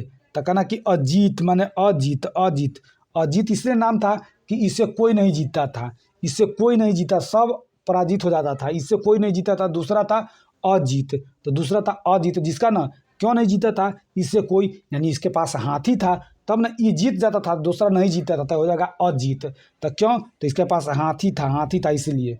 देखिए, संभव को तृतीय था, संभव कहना था साथियों, संभव तृतीय था। तृतीय कौन था? संभव। तो जब भी ध्यान में रखना कि वो संभव करा कि संभव, तो कहना हाँ संभव ना तृतीय है, तृतीय के पास घोड़ा था, ठीक है। यानी कहना कि संभव यानी तृतीय के पास प्रतीक चीज कौन था? घोड़ा। तो तीसरा के पास घोड़ा था। देख लीजिए, देखिए सन पार्श्व एगो साथियों है, एगो पार्श्व, सीधे पार्श्व होगा एगो, लेकिन यह सम पार्श्व माने सप्तम। देख लीजिए स से सप्तम, सम पार्श्व। तो देखिए, ये पार्श्व होता, तो पार्श्व का मतलब साथियों 23वां था पार्श्व, ठीक है। लेकिन यहाँ कहा कि सम पार्श्व, तो सब मिला दिया 7 के लिए, तो सम पार्श्व, तो कहना कि वो सप्तम है, तो 7 के लिए सब मिला दिया। और 100 से स्वास्तिक ध्यान में रखना है, क्या? स्वास्तिक जो होता है ना, स्वास्तिक, उसको ध्यान में रखना है, ठीक। इस टाइप के ना रहता स्वास्तिक, इस टाइप के रहता है। तो कहना रे ई चित्र था कैमा? 7वां के समपार्श्व का। तो जब भी ध्यान में रखे साथियों इसको, जब भी कहेगा समपार्श्व, तो समपार्श्व का हो जाएगा सप्तम साथियों, क्या हो जाएगा? सप्तम, यानी स्वास्तिक, ठीक है। और शांति, देखिए जब भी कहते हैं ना शांति, तो कहना रे ये 16वां जो था ना, 16वां था जयंत 16वां तीर्थंकर था ना, एकदम शांत बैठल रहता था, शांति आदमी था, शांत आदमी था। तो शांत आदमी बैठल था, अपने पास में ना हिरन के रख लेता है। हिरन जानवर भी ऐसा रखा था जो एकदम शांत ही जानवर। कौन? हिरन। अपने शांत था और हिरन भी रखता था, शांति का हिरन। जब भी कहेगा ना शांति का था तो 16वां शांति था। शांति का था साथियों 16वां, जो कि हिरन रखता था। यानी कहने का मतलब आपको ध्यान में रखना है कि प्रथम ऋषभ देव था जो सांड पालता था, दूसरा अजीत था जो हाथी पालता था, तीसरा संबर था, तीसरा संभव था यानी कोई भी चीज़ को संभव कर देने वाला व्यक्ति जो कि घोड़ा रखता था, ठीक है। और 7वां था समपार्श्व जो कि स्वास्तिक चिन्ह था। और क्या कहते हैं शांति, शांति का मतलब हो जाएगा 16वां जो कि हिरन रखता था, ठीक है। अब आ जाइए अरनाथ। जब भी कह देगा ना अरनाथ, अरनाथ को हम लोग क्या कहेंगे? अरनाथ ने कहेंगे अमर, कहेंगे अमरनाथ, अमरनाथ। अरनाथ को हम लोग कहेंगे अमरनाथ, अरनाथ को कहेंगे हम लोग अमरनाथ, ठीक है साथियों। तो कहना कि अच्छा अ से अरनाथ, अ से 18वां, 18वां, 8वां उठवा नहीं साथियों, 18वां, 18वां, अ से 18वां। ध्यान में रखना है 18वां। तो 18वां मीन, मीन, मीन, ध्यान में रखना है क्या? 18वां मीन। तो कहना कि मीन से कहना 18वां ना मिल गया, 18वां मिल गया, 18वां मिल गया, 18वां, 18वां मिल गया। मान लेते हैं जो 18वां अरनाथ था ना, 18वां अरनाथ, अरनाथ को हम लोग कहेंगे अमरनाथ, कहेंगे अच्छा अमरनाथ ना 18वां था, 18वां था अमरनाथ। यह कहीं गुम हो गया था, फिर बाद में जाकर मिल गया, तो मिल गया तो मीन गया, मिल गया सब मिल गया, मीन यानी इसका प्रतीक चिन्ह था मीन। और देखिए नामी, कहना रे ये 21वां था ना बहुत नामी था, बहुत ज़्यादा नामी था। 21वां कथी था? बहुत नामी। तो नामी तो न से नामी, न से नील, नील कमल, न से नामी, न से नील कमल, न से नामी, न से नील कमल। क्या ध्यान में रखना है कि अरे खूब नामी है कौन? तो कहना कमल छाप वाला आदमी सब बड़ा नामी रहता है, तो न कमल तो कहना नील कमल, नील कमल यानी नील कमल। कहना नामी तो 21वां है नामी, ठीक है साथियों। अब देख लीजिए अरिष्ट नेमी। तो जब भी कहते ना अरे अरिष्ट नेमी, तो कहना कि अरे जयंत तीर्थंकर कौन था? एगो जयंत तीर्थंकर था ना, उसको अरेस्ट कर लिया गया, अरेस्ट कर लिया 22 तारीख को। तो अरेस्ट कर लिया 22 तारीख को, तो अरिष्ट नेमी 22 में, ठीक है साथियों। क्यों अरेस्ट कर लिया? यानी ना वो बहुत शंख बजाता था, बहुत शंख बजाता था, तो उससे ना जनता सबको डिस्टर्ब होता था, तो जाके केस कर दिया, तो इसलिए उसको अरेस्ट कर लिया, अरेस्ट कर लिया था। कब? 22 तारीख को। अरेस्ट कब होगा? तो अरेस्ट होगा साथियों 22 तारीख के। शंख बजा रहा था, तो शंख बजा रहा था इसलिए। अब देखिए पार्श्व, ये पार्श्व बोले थे, सम पार्श्व सप्तम स्वास्तिक था साथियों, यहाँ पे देख लीजिए। लेकिन यहाँ पार्श्व सीधे तो 23 में है, तो कहना कि अरे पार्श्व यानी पार्श्व 23 में, तो कहना कि पार्श्व के है ना, यह मान लो तो सांप काट लेगा तो पारे हो जाएगा। कहना कि अरे सांप को पाल रहा था, तो कहना अरे सांप को हटा दो, नहीं तो काट लिया तो पार हो जाएगा, दुनिया से चला जाएगा। नहीं कहता कि पार हो जाएगा, दुनिया से चला जाएगा। तो समपार्श्व सर्प साथियों, सर्प समपार्श्व, ध्यान में रखना है समपार्श्व सर्प, ठीक। देख लीजिए 23 में था। 24वां था साथियों यही महावीर, जिनका प्रतीक चिन्ह था सिंह। महावीर का प्रतीक चिन्ह क्या था साथियों? महावीर का प्रतीक चिन्ह सिंह था, सिंह था। यानी जब भी कहेगा अरनाथ, अरनाथ का मतलब हो जाएगा, देख लीजिए 1 मिनट इसको दिखा देते हैं। जब भी कहेगा अरनाथ, अरनाथ का ना अमरनाथ का ना, अगर ये मिल गया, अमर आदमी जो था ना मिल गया, तो मीन, मीन, ठीक है साथियों। जब भी कहेगा नामी, कहना रे 21 है ना जो बड़ा नामी था, बड़ा नामी था, तो कहना कि 21वां बड़ा नामी था, तो न से नामी, न से नीलकमल, ठीक है। कह देगा कि अरिष्ट, कहना अरेस्ट हो गया। कौन अरेस्ट हो गया? शंख बजा रहा था ना वो, बहुत तो वो खूब शंख बजा रहा था ना, इसलिए अरेस्ट हो गया 22 तारीख को। तो देखिए अरिष्ट नेमी 22 में, ठीक है साथियों। जब भी कहते पार्श्व, तो कहना रे सांप रखता था, ये पार हो जाता है। 23वां है, महावीर से पहले था। अब महावीर तो 24वां क्या है साथियों? महावीर 24वां, जिसको क्या कहते हैं? तो महावीर 24वां है ना, सिंह था, इसका प्रतीक चिन्ह क्या था? सिंह। तो इसको इस तरह से आपको ध्यान में रखना है। यहाँ से साथियों प्रश्न बहुत पूछता है, ठीक है। एक बार तो 3-3 प्रश्न यहाँ से पूछ दिया था, तो इसको ध्यान में रखना है। इसको आ जाइए कि 2 जैन तीर्थंकरों, माने जो 2 जैन तीर्थंकर, एक तो पहला जो ऋषभ पंत 60 रखता था, एगो अरेस्ट हो गया था, शंख बजा रहा था, ये दोनों को। तो जब भी कहते हैं कि ऋषभ देव, ऋषभ और अरिष्ट जो अरेस्ट हुआ था ना वो, ठीक है। ऋषभ देव अरिष्ट नेमी के नामों का उल्लेख ऋग्वेद में मिलता है। कहाँ मिलता है? ऋग्वेद में साथियों। देखिए ऋग्वेद, अर्थवेद, अथर्ववेद, सामवेद, ये सब है ना, यजुर्वेद, ठीक है। तो इस सब में मिलता है। तो क्या ध्यान में रखना है कि देखिए जो 2 तीर्थंकर ना दो तीर्थंकर, एगो पहला एगो जो अरेस्ट हुआ था उसका ऋग्वेद में मिलता है। और जो अरेस्ट मिलता है हुआ ना था साथियों, अरेस्ट वह ना भगवान श्री कृष्ण का निकट संबंधी माना जाता है। जिसको अरेस्ट किया गया साथियों वो भगवान कृष्ण के निकट संबंधी माना जाता था। यानी जब भी आपको कह देगा कि कौन कौन जैन के कौन सा तीर्थंकर जो है ना, कौन सा तीर्थंकर भगवान कृष्ण का निकट संबंधी माना जाता है, तो निकट संबंधी तो वो जो अरेस्ट हुआ था अरिष्टनेमी 22 तारीख को शंख बजा रहा था अरिष्टनेमी। ठीक है साथियों, चलिए अब आ जाइए इधर।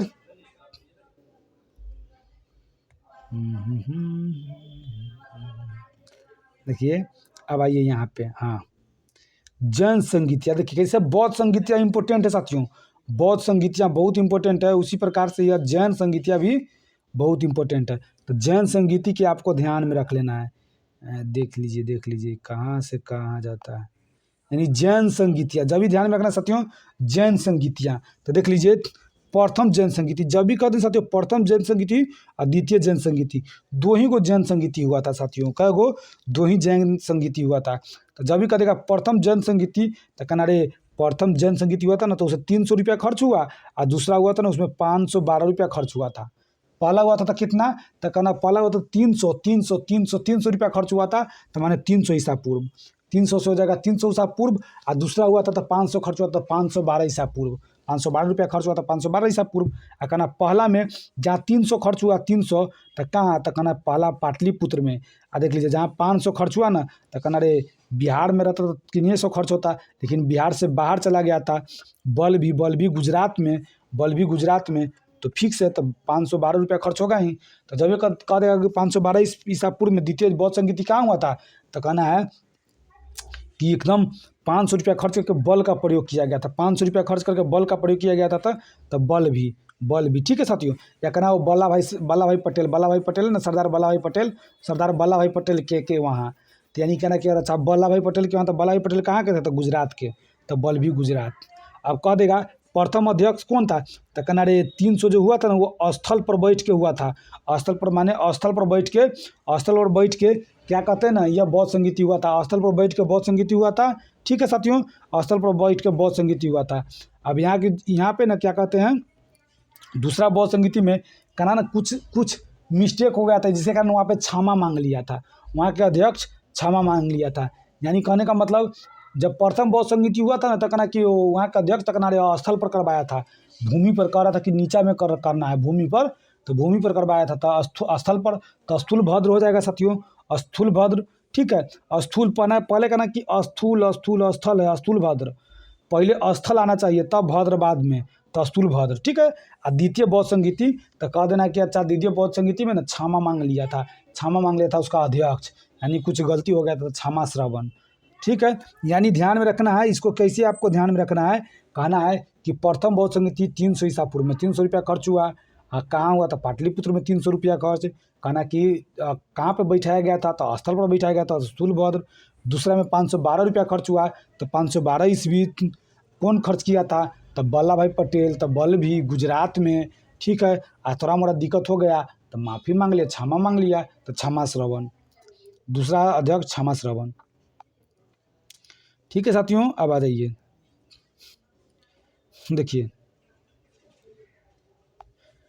देखिए जैन धर्म में ईश्वर की मान्यता नहीं है साथियों। देख लीजिए जैन धर्म में, देखिए जैन धर्म में क्या चीज़ की मान्यता नहीं करना, ईश्वर को नहीं मानता है जैन धर्म, ईश्वर को नहीं मानता है। जैन धर्म में आत्मा की मान्यता है। देख लीजिए जैन धर्म ईश्वर को नहीं मानता है, सिर्फ आत्मा को मानता है। जैन धर्म जब भी कह देगा कि जैन धर्म ईश्वर को मानता है कि नहीं, तो जैन धर्म ईश्वर को नहीं मानता था, वह सिर्फ आत्मा को मानता था। ठीक है साथियों, चलिए अब आ जाइए इधर। देखिए महावीर जो था ना, पुनर्जन्म एवं कर्म बाद में विश्वास रखता है, कहता कि कर्म ही सब कुछ है, पुनर्जन्म ये भी कहता था कि हाँ दोबारा जन्म होता है। तो इस तरह से आपको ध्यान में रखना है। ठीक, अब जैन धर्म ने अपने आध्यात्मिक विचारों को सांख्य दर्शन से ग्रहण किया है। कहाँ से साथियों, तो जब भी कहते हैं ना अच्छा संख्या वाला दर्शन, संख्या माने संख्या गणने का सीखा था, सांख्य दर्शन से जैन धर्म अपना आध्यात्मिक विचार कहाँ से, तो सांख्य दर्शन से। ठीक है साथियों, सांख्य दर्शन से अपना आध्यात्मिक विचार, अपना आध्यात्मिक विचार को ना का जो दर्शन है ना, सांख्य दर्शन से प्राप्त किया था आध्यात्मिक विचार को। कहाँ से? तो सांख्य दर्शन से। ठीक है साथियों, चलिए। जैन धर्म के प्रमुख त्यौहार महावीर जयंती, पर्युषण, अष्टानहिका, दीपावली, तो ये सब आपको उतना ध्यान में नहीं रखना है। अब आ जाइए, हाँ ये ध्यान में रखना है आपको। देखिए कि जैन धर्म मानने वाले कुछ राजा थे। देखिए आपसे पूछ देता है कि कौन सा राजा कौन सा धर्म मानता था, इसको आपको जरूर याद रखना है। तो जैन धर्म मानने वाले कुछ राजा थे साथियों। जैन धर्म मानने वाला कुछ राजा में आपको क्या कहना है कि देखिए, जैन धर्म मानने वाला एगो उदय्या था, उदय नाम के आदमी। जैन धर्म कौन मानता था? उदय्या। तो उदया से जगह उदयन।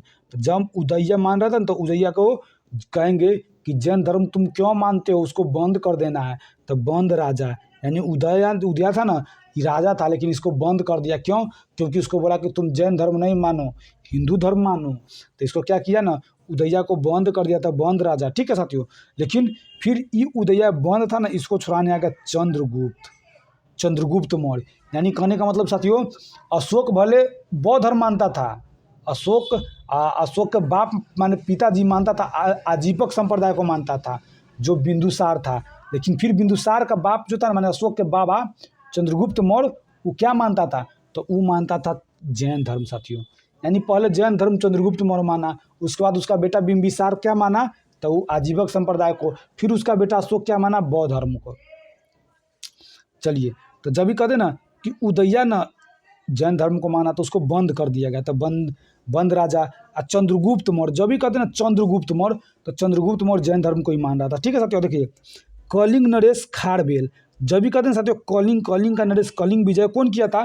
कलिंग विजय अशोक किया था। चंद्रगुप्त मौर्य का पोता किया था अशोक। ठीक है, तो कलिंग, तो कहना कलिंग पर क्यों आक्रमण कर दिया? तो कहना कलिंग के जो राजा था ना, कलिंग के राजा वो जैन धर्म को मान रहा था, इसीलिए अशोक बोला। देखिए ऐसा कोई बात नहीं है, वैसे हम याद कराने के लिए कह रहे हैं। अशोक बोला कि हमला कर देंगे, जल्दी बौद्ध धर्म मानो। तो बौद्ध धर्म नहीं माना, तो उसको हमला कर दिया। क्यों? क्योंकि वो जैन धर्म मानता था। लेकिन उस समय कलिंग नरेश खारवेल नहीं था साथियों, जिस समय यह हमला किया था। कलिंग नरेश खारवेल भी बहुत शक्तिशाली राजा था। तो जब भी कहते हैं कलिंग नरेश, लेकिन वह अशोक के सामने नहीं है, ठीक था। तो जब भी कहते हैं ना कलिंग नरेश खारवेल, तो कह देना अरे कलिंग नरेश खारवेल भी जैन धर्म को मानता था। अब कहना राष्ट्रकूट राजा, देखिए राष्ट्रकूट राजा तो ना अमोध वर्ष। तो जब भी कह देगा कि राष्ट्रकूट जो राजा था ना, राष्ट्रकूट राजा, तो कहना रे राष्ट्रकूट राजा अमोध। देख लीजिए अमोध वर्ष, यानी कहना कि अमोध को कहेंगे अमोघ, माने अमोघ कहना कि मेघ अमेघ वर्ष कहेंगे कि अच्छा अपना राष्ट्र में ना मेघ होने लगा था, राष्ट्र में मेघ होने लगा था। और मेघ में ही राष्ट्र एक जो राष्ट्र के आदमी था उसको कूटा गया। क्यों? क्योंकि बोला कि तुम जैन धर्म को तुमको नहीं मानना है।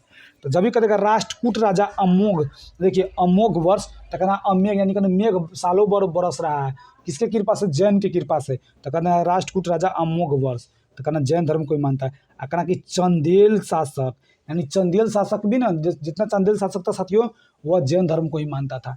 यानी चंदा लेकर जैन धर्म का मूर्ति बनवाया, चंदा लेकर जैन धर्म को ना एकदम आगे तरफ बढ़ाया। तो कहना चंदा किस धर्म में लिया गया था? तो चंदा यानी जैन धर्म में। तो जब भी आपको कह दे उदय्या जिसको बंदी बना लिया था, चंद्रगुप्त मौर्य छुड़ाया था, कलिंग खारवेल जो था ना राष्ट्रकूट या अमोघ वर्ष, और जो ना चंदा मांगा था, चंदेल ने साथियों सब जैन धर्म को मानता था। इसको आपको ध्यान में रख लेना है। ठीक है, अब आ जाइए यहाँ पे ये सब है, देखिए है ये सब इम्पोर्टेंट, एक नज़र हो सके तो रीडिंग दे दीजिएगा, यह सब इम्पोर्टेंट है। ठीक है साथियों, देखिए खजुराहो में जैन मंदिर का निर्माण चंदेल शासकों द्वारा किया गया। देख लीजिए कहना रे खजूर खाने के लिए ना खजुराहो में, तो कहना रे खजुराहो में कौन है? तो कहना कि खजुराहो में ना जैन मंदिर है। तो कहना जैन सब ना खजूर चढ़ाता था, जैन मंदिर में सब आदमी खजूर चढ़ाता था। तो कहना रे खजूर कहाँ चढ़ाएंगे? तो खजूर चढ़ाएंगे जैन मंदिर में, जैन मंदिर।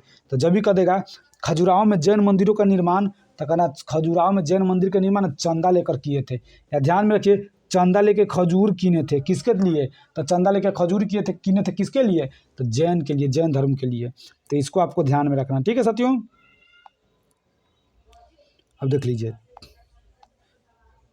देखिए मौर्योत्तर युग में मथुरा जैन धर्म का प्रसिद्ध केंद्र था। यानी मथुरा, मथुरा तो कनाडा खाली थुराइए रहा, उधर भी राष्ट्रकूट हो गया, बंदी बन गया। थुरने वाला जमीन है, तो जानते थुराता कौन है? तो कहना थुराने में खाली एक नंबर 1 है, कौन? तो जैन। तो थुरा यानी मथुरा जैन धर्म का प्रसिद्ध केंद्र था। ठीक है साथियों, मथुरा कला का संबंध जैन धर्म से है, तो वहीं मथुरा थुराया, तो थुराएगा तो खाली जैने से।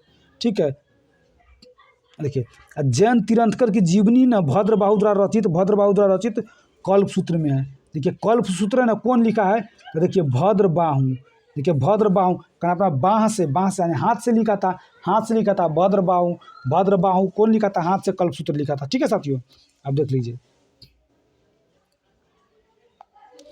72 वर्ष की आयु में महावीर की मृत्यु 468 ईसा पूर्व में बिहार राज्य के पावापुरी राजगीर। तो हम बोले थे कि ना पूरी खाया था ना, तो महावीर का देहांत हो गया था। तो ये सब हम आपको बिहार वाली एग्जाम में करवाए हैं, उसको बढ़िया से आपको कर लेना है। ठीक है, अब आ जाइए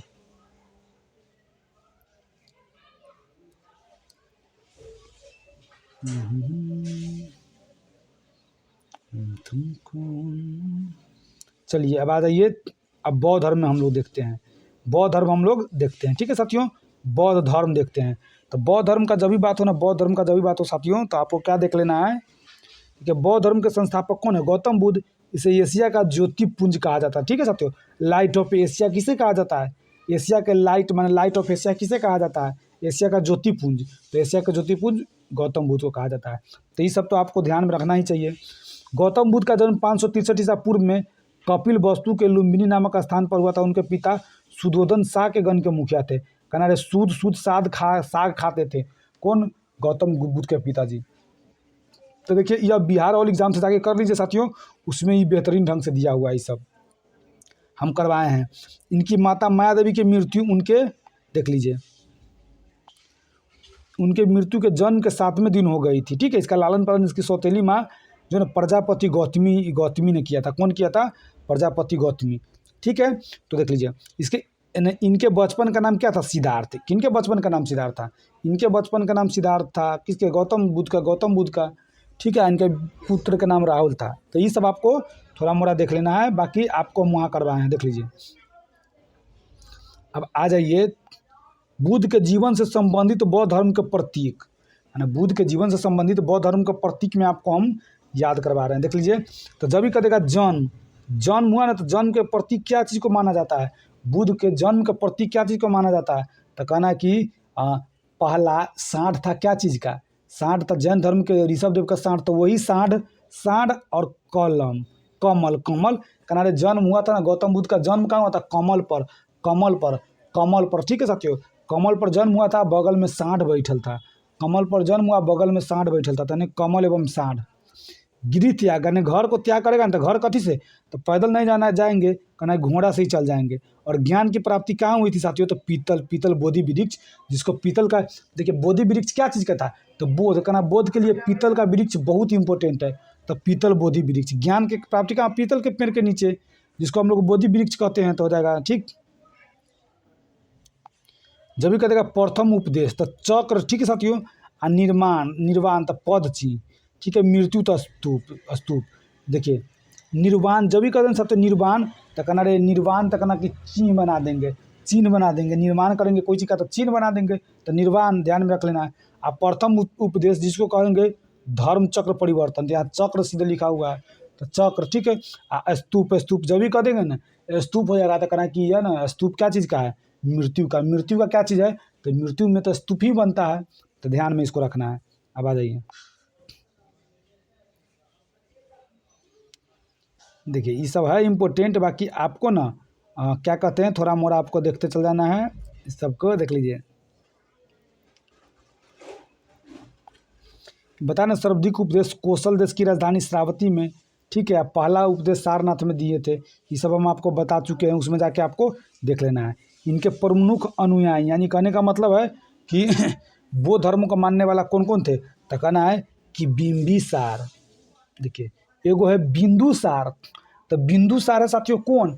तो बिंदुसार है ना वह बिंदुसार है अशोक के पिताजी, यानी चंद्रगुप्त मौर्य के बेटा।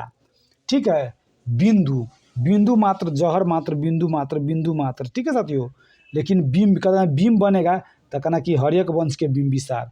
देखिए कहना बिंबिसार ऐसे प्रसेनजित आ उदयन देख लीजिए।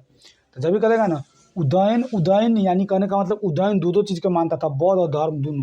तो ध्यान में आपको रखना है कि उदयन, ठीक है साथियों। उदयन तो सबसे पहले कहना क्या कि बिंब बनाए थे ना, बिंब बनाए थे तो बहुत प्रसन्न हुआ था, तो प्रसन्न हुआ था प्रसेनजित, ठीक है। प्रसन्न हुआ था बिंब बनाया था तो कौन उदय, तो कौन प्रसन्न हुआ था उदय, तो वो ना जैन धर्म को छोड़ के बौद्ध धर्म में आ गया। प्रसन्न हुआ तो जैन धर्म को छोड़ के बौद्ध धर्म में आ गया। तो जब भी कह देगा बिंबिसार तो बौद्ध धर्म से, तब या ब से बिंबी, ब से बौद्ध, ब से बिंब, ब से बौद्ध। तो कहना रे बिंब पारने के बाद प्रसन्न हुआ तो प्रसेनजित, तो कहना कि प्रसन्न कौन हो गया, तो उदय हो गया, तो उदय आ गया इसमें, तो उदयन, उदयन, ठीक साथियों। अब मृत्यु सब हुआ था ना, ये सब आपको हम बता चुके हैं साथियों, बिहार और एग्जाम में जाकर आपको कर लेना है। अब आ जाइए यहाँ आइए, यहाँ आइए, यहाँ आइए। यानी बौद्ध धर्म के बारे में हमें विशद ज्ञान त्रिपिटक से मिलता है। कहाँ से? विशद ज्ञान त्रिपिटक से।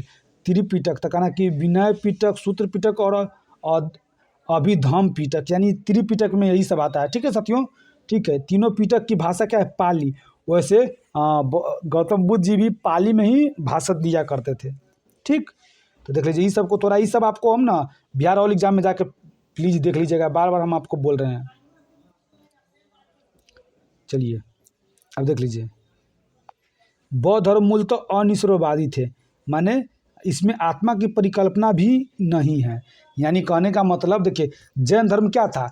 वह ईश्वर को नहीं मानता था, तो बौद्ध धर्म भी ईश्वर को नहीं मानता था। जैन धर्म आत्मा को मानता था, इसको मानना चाहिए, लेकिन ये भी नहीं न मानते थे, ये आत्मा को भी नहीं मानते थे, ठीक है। बौद्ध धर्म में पुनर्जन्म की मान्यता थी, जैसे महावीर पुनर्जन्म मानते थे, तो ये बौद्ध धर्म भी मानते थे पुनर्जन्म। ईश्वर को ही नहीं मानते थे, तो वो जैन भी नहीं मानते थे, लेकिन एगो डिफरेंस था, वह आत्मा के मानता था जैन, लेकिन यह बौद्ध आत्मा को नहीं मानते थे, यह आत्मा को नहीं मानता था, ठीक है साथियों। अब विश्व दुखों से भरा है, इसका सिद्धांत बुद्ध ने उपनिषद से लिया था। कहाँ से लिया था साथियों? उपनिषद से लिया था। चलिए अब आगे आ जाइए।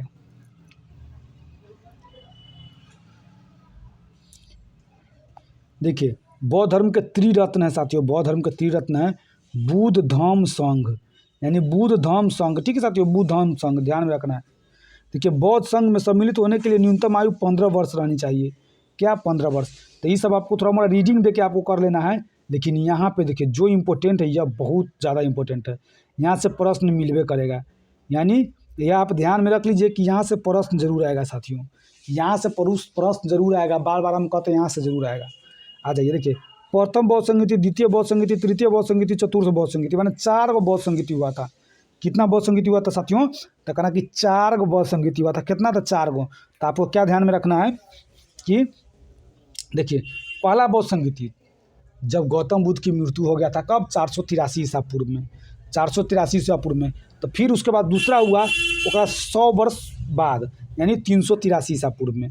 पहला 483, दूसरा 383, तीसरा होना चाहिए था ये 283, मैंने 100 वर्ष कम होता, लेकिन ये 283 में न होकर 285 ईसा पूर्व में हो गया, यानी 283 में न होकर तीसरा 250 ईसा पूर्व में हो गया। कब? 250 ईसा पूर्व में, ठीक है। और चौथा होना चाहिए कम से कम 100 ईसा पूर्व में, तो ये 98 ईस्वी में हो गया था। कब? चौथा 98 ईस्वी में, 98 ईस्वी में। क्या ध्यान में रखना है? 98 ईस्वी में, 98 ईस्वी में। तो चलिए, पहले आपको क्या ध्यान में रखना है? प्रथम बौद्ध संगीति जब गौतम बुद्ध का मृत्यु हो गया था 483 ईस्वी में। दूसरा उसको 100 वर्ष बाद, यानी 383 ईसा पूर्व में। तीसरा यानी 250 ईसा पूर्व में। तीसरा कब? 250 ईसा पूर्व में। और चौथा 98 ईसा पूर्व में, ध्यान में रखना है, ठीक है। लेकिन मेन याद रखना है क्या कि स्थान अध्यक्ष किसके शासनकाल में, इसको आपको बेहतरीन ढंग से हम आपको याद करवाते हैं। चलिए, ठीक है, इसको भी आपको याद कर लेना है, उसके बाद आपको इस सबको हम याद कराते हैं। जब भी कह देगा ना प्रथम, देखिए वैसे प्रथम राजधानी ना पटना का भी, जैसे में ना क्या कहते हैं मगध का, वैसे प्रथम पूरा जो होता है ना कि मान्यता प्राप्त जो वंश था ना, हर एक वंश, उसका प्रथम राजधानी कहाँ था? राजगीर। तो इसीलिए प्रथम बौद्ध संगीति भी कहाँ हुआ था? राजगीर में हुआ था साथियों। राजगिरी में हुआ था। कहाँ हुआ था? यानी राजगिरी। ठीक है साथियों, यानी ध्यान में रखना है ना यानी इसको आपको कैसे रखना, देखिए प्रथम का ना क्यों राजगिरी माने घर, गिरी का मतलब गिरी, घर बनाएगी कौन? साली, माने साली जी, माने आपकी साली जो है ना वो घर बनाएगी, कहना वो घर बनाएगी कौन? साली। तो गिरी माने गिरी बनाएगी, तो माने गिरी का मतलब घर, तो घर कौन बनाएगी? तो साली बनाएगी। साली से वैशाली कहाँ बनाएगी? तो कहना घर बना देने की पाटलिपुत्र में। तो जब घर बन गया पटना में, जब पटना में घर बन गया तब कान में के कुंडल खरीद लेगी, तो कुंडल खरीद लेगी तो कुंडल बन, यानी कुंडल। अब देखिए घर आदमी के बन जाता है तो ना गहना गुड़िया खरीदने लगता है। तो मान लेते हैं आपकी कोई साली है तो पहले घर बनाएगी, कौन? आपकी साली। तो घर से हो जाए गिरी, घर बनाएगी गिरी, तो साली से हो जाएगी पहला पहले गिरी बनाएगी, तो गिरी बनाएगी कौन? साली, माने गिरी से हो जाएगा राजगिरी। ठीक है, बनाएगी कौन? साली, तो वैशाली। अब कहाँ बनाएगी घर? तो पाटलिपुत्र में। तो पाटलिपुत्र से अब क्या हो जाएगा? घर बन गया, पाटलिपुत्र यानी पटना में जब घर बन गया तब क्या अब रह गया? आप काने उन्हें में कि पहने की कुंडल उंडल, तो कहना कि अब कुंडल, कुंडल खरीद लेंगे, कान में के कुंडल नहीं कहता, कान में के कुंडल खरीद लेगी। तो यानी कहने का मतलब प्रथम बहुसंगीति तो राजगिरी, दूसरा वैशाली, तीसरा पाटलिपुत्र, चौथा कुंडलवन। ठीक है साथियों, चौथा कुंडलवन, ध्यान में रखना कुंडलवन। ये कुंडलवन कहाँ है साथियों? क से कुंडल, क से कश्मीर है साथियों, क से कुंडल, क से कश्मीर, क से कुंडल, क से कश्मीर में है। ठीक है, ये हो गया। अब देखिए अब आपको याद रखना है प्रथम अध्यक्ष, दूसरा अध्यक्ष, तीसरा अध्यक्ष, चौथा अध्यक्ष। ठीक है साथियों, तो देख लीजिए पहला कांड कह देना है कि पहला अध्यक्ष कौन था? तो कहना रे महाकश्यप। तो महाकश्यप का मतलब कि क्या ध्यान में रखना है कि जो सबसे महान है उसको पहली बार ना रखिएगा, जो सबसे महान है उसको प्रथम स्थान पर रखिएगा। तो कहना कि महाकश्यप यानी महान है, महान है। तो पहला बहुसंगीति महाकश्यप की अध्यक्षता में हुआ था। दूसरा पूछ देगा तो कहना रे दूसरा ना काम करना पड़ेगा, सावा काम, सावा दिन तक काम करना पड़ेगा। किसको? जो महाकश्यप अध्यक्ष बने हैं ना उसको सावा दिन काम करना पड़ेगा, सबे दिन यानी कहने का मतलब ज़्यादा दिन नहीं काम करेगा, वो सिर्फ सावा दिन काम करेगा। जो महाकश्यप अध्यक्ष बना है उसको काम करना पड़ेगा ना, तो सावा दिन काम करेगा। तो सावा दिन काम करेगा ना, तो देख लीजिए मोगलीपुत्र 30, तो देखिए कितना रुपया मिलेगा? 30 रुपया मिलेगा। सावा दिन काम करेंगे उस जमाना में 30 रुपया, यानी पहला महान है तो महाकश्यप, वो काम करेगा तो सवा कामी। ठीक है साथियों, सवा कामी। जब भी सवा कामी हो गया उसके बाद क्या करना है कि काम कर दिया उसके बाद उसको कितना रुपया देंगे? 30 देंगे। तो देखिए 30 हो जाएगा मोगलीपुत्र 30, मोगली यानी गली में काम कर देगा, गली में काम करवा देगा तो उसको 30 रुपया देंगे। ठीक है साथियों, देख लीजिए 30 रुपया देंगे। तो देखिए बस, अब इसको हटाने दीजिए पहले इसको। अब देखिए वसुमित्र अश्वघोष, देख लीजिए यानी जब भी 30 रुपया देंगे ना साथियों, जब भी 30 रुपया देंगे तो अपना मित्र के साथ जाके घोड़ा खरीद के लिया जाएगा। अश्व माने अश्व मतलब क्या होता है? घोड़ा। जब भी 30 रुपया उसको मिलेगा तो अपना दोस्त को कहेगा कि जाओ घोड़ा खरीद के ले आओ। तो जब भी कहेगा तो मित्र को कहेगा, तो यानी 30 रुपया मिलते मात्र मित्र के साथ वो घोड़ा खरीदने चल जाएगा। तो मित्र से हो जाएगा वसुमित्र, अश्व को जिसको हम लोग घोड़ा कहते हैं तो अश्व से हो जाएगा अश्वघोष। यानी कहने का मतलब आपको क्या ध्यान में रखना है साथियों? देखिए ये वसुमित्र है ना, तो मित्र अध्यक्ष है, मित्र को अध्यक्ष बनाएंगे और इसको अश्वघोष को उपाध्यक्ष बनाएंगे। ठीक है साथियों, तो कोई दिक्कत नहीं यहाँ तक हुआ होगा। अब लास्ट शासनकाल हम लोग देख लेते हैं। यानी जब भी कहते हैं ना प्रथम बहुसंगीति किसके शासनकाल में हुआ? तो प्रथम बहुसंगीति कहना अजात शत्रु के काल में हुआ था, अजात शत्रु के काल में। ठीक है, तो कहना वो प्रथम तो अजात शत्रु, यानी भारत में किसको हम लोग अजात शत्रु कहते हैं साथियों? भारत में तो डॉक्टर राजेंद्र प्रसाद को हम लोग अजात शत्रु कहते हैं। ठीक है, थोड़ा पानी फिर पीना पड़ेगा।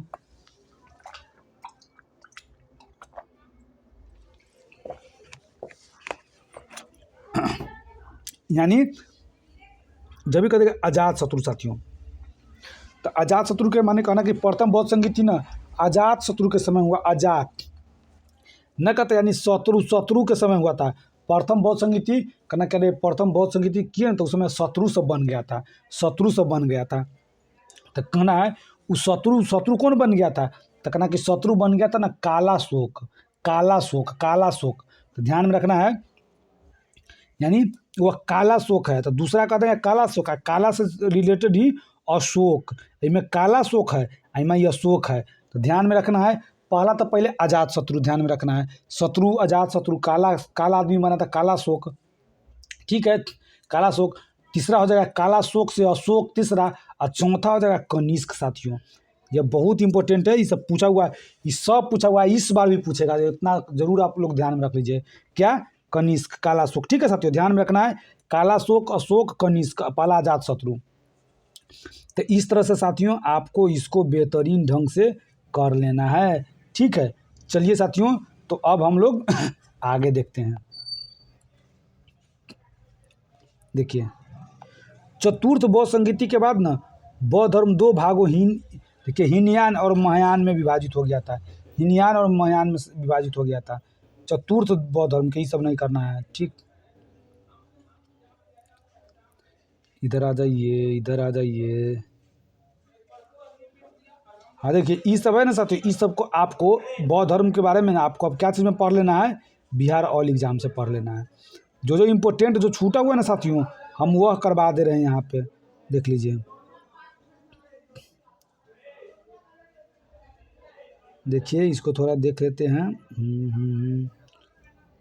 इसको, हाँ अब आ जाइए। देखिए, यह प्रश्न पूछा हुआ है साथियों, अशोक ने सांची के स्तूप का निर्माण करवाया। तो ये हम बिहार ऑल एग्जाम में भी करवा चुके हैं ये सब। ठीक है, तो आपको वहाँ से जाके कर लीजिए। देखिए, भारत में शिलालेख का प्रचलन सर्वप्रथम अशोक ने किया। देख लीजिए यहाँ, देखिए जब भी कहेगा भारत में शिलालेख का प्रचलन सर्वप्रथम कौन किया? अशोक ने किया था। शिलालेख का कौन किया था? शिलालेख का प्रचलन सर्वप्रथम कौन किया था? कनारे शिलालेख का किया था कौन? भारत में सर्वप्रथम अशोक। ठीक है, अब देखिए यहाँ पे देख लीजिए, देख चीज अशोक के शिलालेख में, जब भी कहते ना अशोक के शिलालेख में ना ब्राह्मणी, खरोष्टी, ग्रीक एवं अरमाइक लिपि का प्रयोग हुआ है, लेकिन अशोक के ज़्यादातर अभिलेख प्राकृत भाषा और ब्राह्मणी लिपि में है। देखिए क्या है, प्राकृत भाषा और ब्राह्मणी लिपि में, यानी सबसे ज़्यादा ध्यान में रखना है कि अच्छा अशोक जो था ना, अशोक दा जो था ना छोटा छोटा कास्ट का था, तो यह ब्राह्मण सबके साथ लेकिन रहता था। तो ध्यान में रखना है कि अच्छा ब्राह्मण साथ के, यानी प्राकृतिक रूप से ही बन के आया था, समझ लीजिए, बहुत ही मजबूत था। तो कहना कि देखिए अशोक के शिलालेख ना ब्राह्मणी, खरोष्टी, ग्रीक, अरमाइक सब में है। खरोष्टी में भी है, ग्रीक में भी है, अरमाइक में भी है, लेकिन सबसे ज़्यादा नहीं प्राकृत भाषा और ब्राह्मणी लिपि में है। इसका प्राकृत भाषा और ब्राह्मणी लिपि में। ठीक है, क्या प्राकृत भाषा?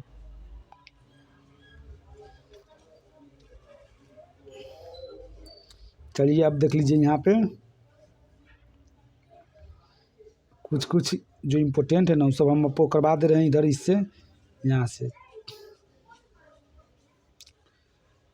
यह आपको हो जाएगा।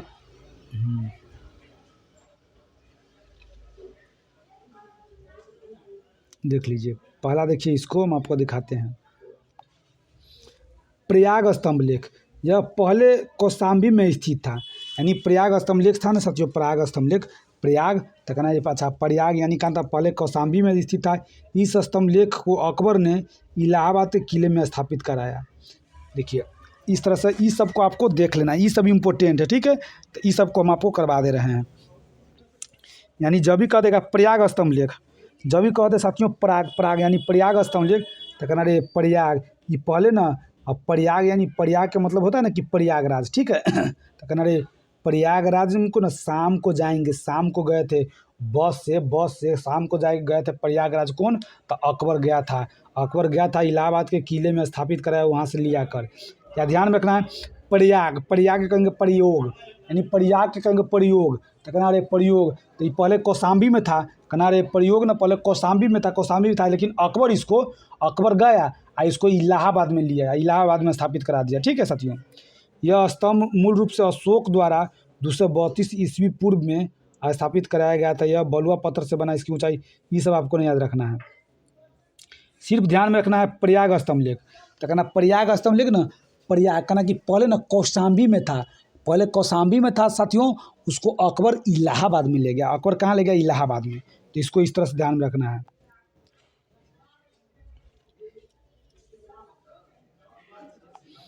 अशोक का मूल धर्मलेख ब्राह्मणी लिपि में, अधिकांश ब्राह्मणी लिपि में थे साथियों। ठीक है साथियों,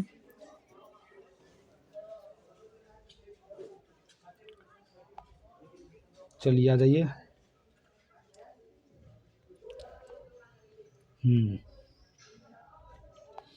दिल्ली टोपरा स्तंभ लेख। जब भी करेगा दिल्ली टोपरा, टोपरा टोपरा माने टोपी, मतलब टोपरा कहना वो दिल्ली में टोपी खरीदेंगे तो कहना रे यह मूलतः हरियाणा के यमुनानगर जिले के टोपरा गांव काला गांव में स्थापित था। इसे 1356 ईस्वी के आसपास फिरोज तुगलक ने टोपरा काला गांव से हटाकर दिल्ली के फिरोज कोटला किले में स्थापित कर दिया था। यानी कहने का मतलब देखिए, दिल्ली टोपरा तो आपको सीधे इसको ध्यान रखना कैसे, तो कहना दिल्ली टोपरा ना, तो कहना दिल्ली टोपरा यह है कि पहले दिल्ली है, ठीक है, तो कहना पहला दिल्ली लिखा है ना, तो दिल्ली में बाद में ला दिया है, बाद में कहाँ लाएगा दिल्ली, ठीक है साथियों। अब देख लीजिए यहीं पे हम लोग प्रयागराज, आप देखिए क्या बोले हैं, प्रयाग का मतलब प्रयागराज हुआ, तो कहना रे प्रयागराज इलाहाबाद में प्रयागराज था, प्रयागराज कहाँ है, इलाहाबाद को हम लोग कहते हैं। तो देखिए प्रयाग, तो कहना वो प्रयाग पहले जो लिखा हुआ है ना लास्ट में ला के यहाँ ला देगा, लास्ट में यहाँ ला देगा। पहले यह देख लीजिए, पहले था कौशाम्बी में, लेकिन अशोक के द्वारा कहाँ प्रयागराज मैंने इलाहाबाद में लाया गया, ठीक है। तो इसी प्रकार यहाँ देखिए दिल्ली टोपरा, तो देखिए जब भी कहता है दिल्ली टोपरा तो कहना कि पहले था टोपरा में, लेकिन जो इन्हें पहले लिख दिया ना दिल्ली, तो बाद में जाके दिल्ली ला दिया। पहले था टोपरा में लेकिन दिल्ली ला दिया। तो देखिए टोपरा कहाँ था, कहना टोपरा हरियाणा में। ध्यान में रखना हरियाणा के यमुनानगर जिले नहीं याद रखना है, ठीक है साथियों। सीधे कहना कि है ना हरियाणा के टोपरा गाँव में था, हरियाणा के टोपरा में था। कहाँ हरियाणा के टोपरा में था तो कहना टोपी लाया था हरियाणा से, हरियाणा से ले जाके कहाँ बेच दिया दिल्ली में। कौन, तो कहना रे फी दिया था कुछ, वैसा ने थोड़ी बेच दिया था। तो कहना वो टोपी लाया था फी लेके, फी देके, तो कहना फिरोज शाह तुगलक। जब भी कह देगा प्रयाग स्तंभ लेख को कौन इलाहाबाद में लाया, तो अकबर। और दिल्ली जब भी दिल्ली टोपरा, तो कहना टोपी खरीदे तो कुछ फी दिए थे, तो फिरोज शाह तुगलक, ठीक है। टोपरा गांव से हटाकर ना इसको दिल्ली में स्थापित कर दिया, ठीक है। इस तरह से आपको इसको ध्यान रखना। अब इधर आ जाइए, दिल्ली मेरठ देख लीजिए, दिल्ली मेरठ, तो पहले मेरठ में स्थित स्तंभ लेख फिरोज शाह तुगलक द्वारा ना, फिरोज शाह द्वारा इसको दिल्ली लाया गया। यानी दिल्ली मेरठ लिखा हुआ ना, तो कहने का मतलब वो दिल्ली में लाया गया, पहले था कहाँ मेरठ में, ये लाया गया कहाँ दिल्ली में, पहले कहाँ था साथियों, तो पहले था यह मेरठ में। तो क्या आपको ध्यान में रखना है, पहले मेरठ में स्थित था यह स्तंभ लेख, और फिरोज शाह तुगलक के द्वारा ना मेरठ, तो कहना कि मेरठ में लाया गया।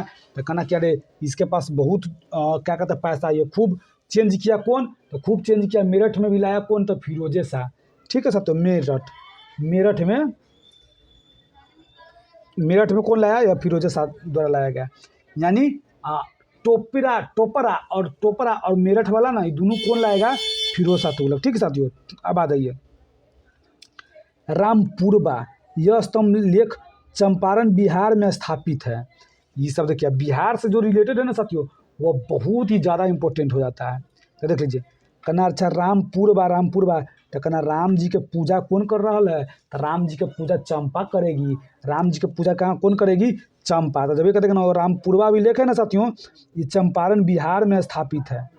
इसकी खोज 1872 में देखिए कार्लायल ने की। इस स्तंभ के ऊपर वृष यानी बैल की मूर्ति है। जब भी कहते साथियों कि देखिए रामपुरबा, तो कहना रामपुरबा स्तंभ लेख का खोज कौन किया था, तो कहना कि सबसे पहले कहना कि रामपुरबा स्तंभ लेख है ना साथियों, रामपुरबा स्तंभ लेख ये कहाँ है, तो कह देना है कि रामपुरबा, तो राम जी को पूजा कर रहा है कौन, तो चंपा करेगी, तो चंपारण बिहार में। तो चंपारण बिहार में साथियों सबसे पहले, ठीक है। इसका खोज कब 1872 ईस्वी में कार से खोज करने आया था। इसका राम जी का खोज करने कार से आया कब, 1872 में। तो 1872 में कर लाए, लेकिन यह कह देगा यह इस स्तंभ के ऊपर, तो कहना राम जी वाला जो स्तंभ है ना, उस पर क्या बैल है, उस पर बैल रखे थे। यानी शंकर जी रहता तब बैल रखते, लेकिन राम जी है ना, तो राम जी को भी वहाँ पे जो पूजा करते हैं बगल में बैल है। इस स्तंभ के ऊपर क्या चीज़ रखे हैं, तो इस स्तंभ के रूप में राम जी के साथ कौन रहेगा, तो कहना बैला सब रहेगा, बैला यानी बैल जो है ना बैल रहेगा। तो कहना राम जी के साथ बैल रह रहा है, बैल, तो बैल हो जाएगा, ठीक है साथियों। अब देखिए अब आइए लौरिया अरेराज साथियों, लौरिया अरेराज। जब भी कहते ना साथियों लौरिया अरेराज के बारे में बात जब भी बात हो किसके बारे में, तो लौरिया अरेराज के, तो कहना है कि यह बिहार के पूर्वी चंपारण जिले में स्थित है। देख लीजिए देखिए चंपारण तक और लौरिया अरेराज भी है ना, अरेराज यानी कहना कि लौरिया अरेराज ये पूर्वी चंपारण जिला में है। कहाँ साथियों? पूर्वी चंपारण तक रे लौरिया अरेराज, अरेराज यानी कहना कह देगा, कहना है कि ना अच्छा रिया यानी कहना कि लौरिया यानी रिया, रिया ना रिया राज करती है, रिया राज करती है तो कहना रिया राज करती है किसके साथ मिलकर? तो चंपा के साथ। तो देखिए रिया से हो जाएगा लौरिया अरेराज, यानी कहना कि या समझ के अरे अरेराज अरेराज अरेराज। ठीक है साथियों, सिर्फ अरेराज ध्यान में रख लीजिए ना, अरेराज। तो राज कौन करेगी? तो कहना कि अरे राज करेगी कौन? चंपे। तो कहाँ? पूर्वी क्षेत्र में, तो पूर्वी चंपारण जिला, पूर्वी चंपारण जिला। यह पॉलिश किए हुए बलुआ पत्थर से बना है। ध्यान नहीं रखना, पॉलिश कलर। इस स्तंभ के शीर्ष पर सिंह अब नहीं है, जो संभवतः टूट जाने पर कोलकाता संग्रहालय में रखा गया है। यह अशोक के राज्याभिषेक के 26वें वर्ष में उत्कीर्ण कराया गया था। यानी कहने का मतलब कि देखिए ये लौरिया अरेराज है ना साथियों, लौरिया अरेराज।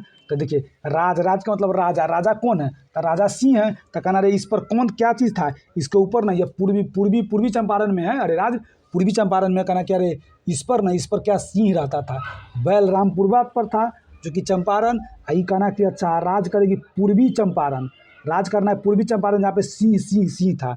तो देखिए ध्यान में रखिए चंपारण जिला, चंपारण यानी पूर्वी चंपारण ध्यान में रखना है, चंपारण जिला यानी पूर्वी चंपारण। तो कहना रे राज करेगा पूरब क्षेत्र में, चंपा चंपा। ठीक है, तो क्या हो जाएगा? ये इस पर कौन हो जाएगा? इसका शीर्ष स्तर पर सिंह था, सिंह था जो अब नहीं टूट गया, लेकिन ध्यान में रखना है कि सिंह किस पर था, तो यही हो जाएगा। ठीक, अब आ जाइए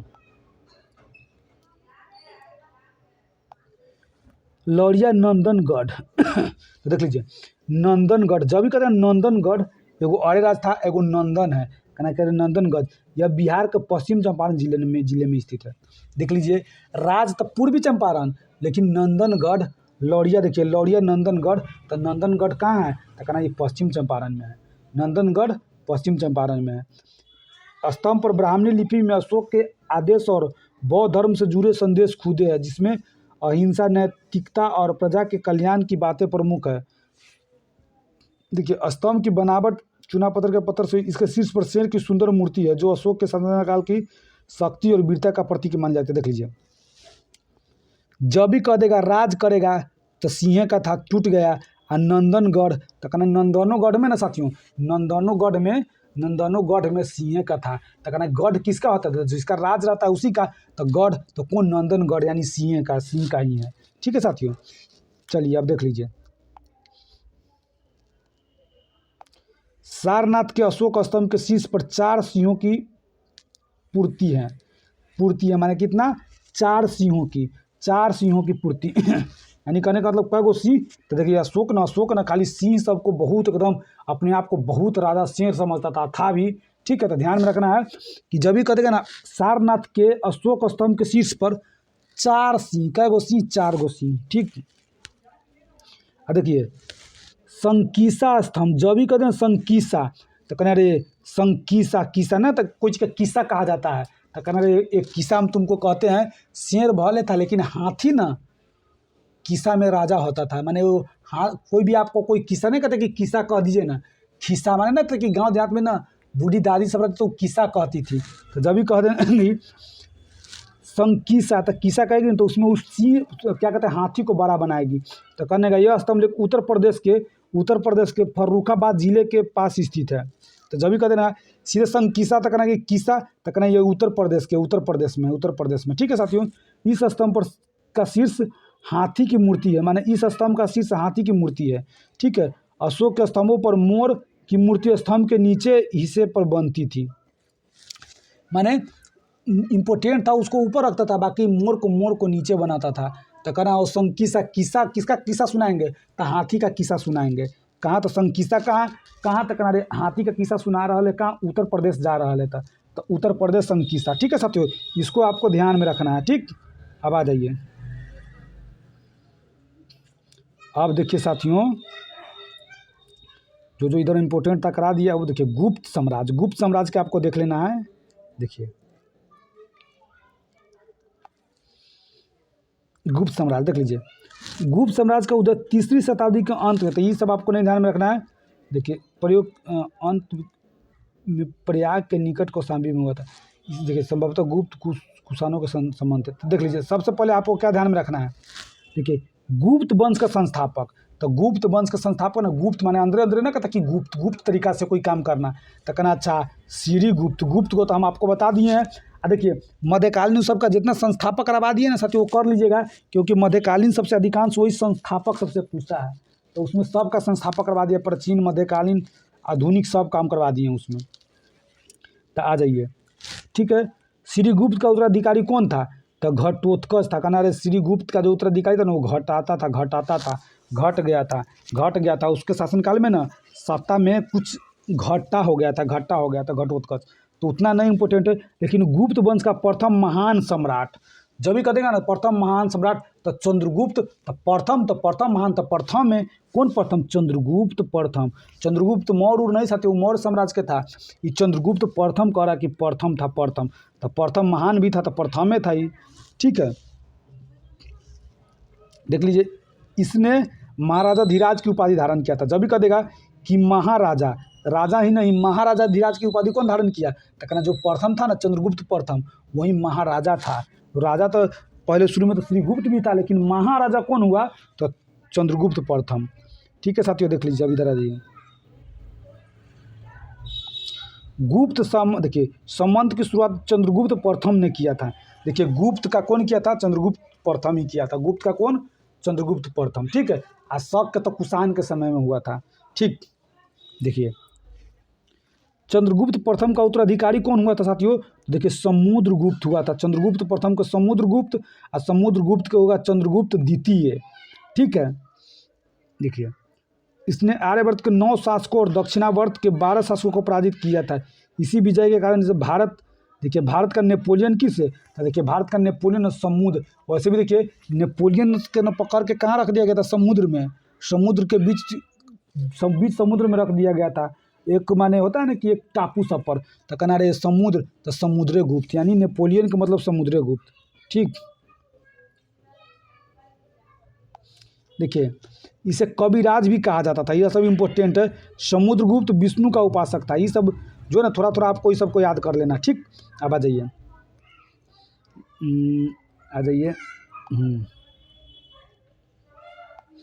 देखिए समुद्रगुप्त का दरबारी कवि, यह इम्पोर्टेंट है साथियों। कौन?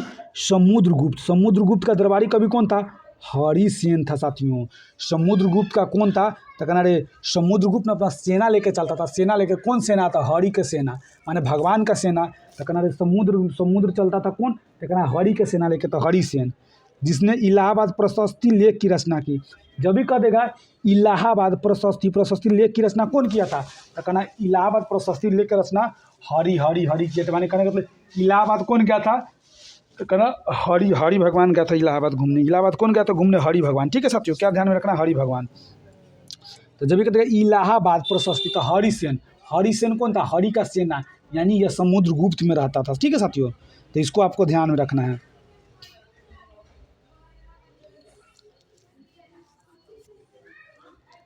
अब आ जाइए,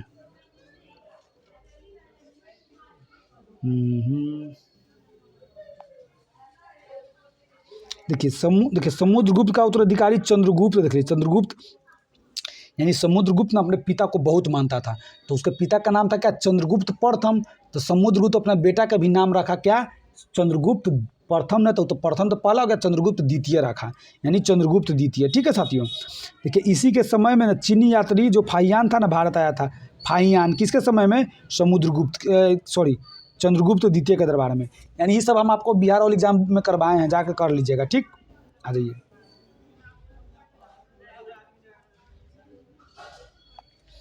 चंद्रगुप्त द्वितीय ने विक्रमादित्य की उपाधि, चंद्रगुप्त द्वितीय ने विक्रमादित्य की उपाधि धारण किया था। विक्रमादित्य, देखिए महाराजा धीराज के तो किया था कौन? एक दादाजी, चंद्रगुप्त द्वितीय के दादाजी माने चंद्रगुप्त प्रथम, ठीक है साथियों। समुद्रगुप्त के पिताजी, लेकिन क्या कहते हैं कविराज भी वहीं थे प्रथम में। लेकिन ये जो था ना विक्रमादित्य की उपाधि, तो कहना विक्रमादित्य की उपाधि कौन प्राप्त किया? तो कहना चंद्रगुप्त द्वितीय किया था, ठीक है साथियों। अब आ जाइए,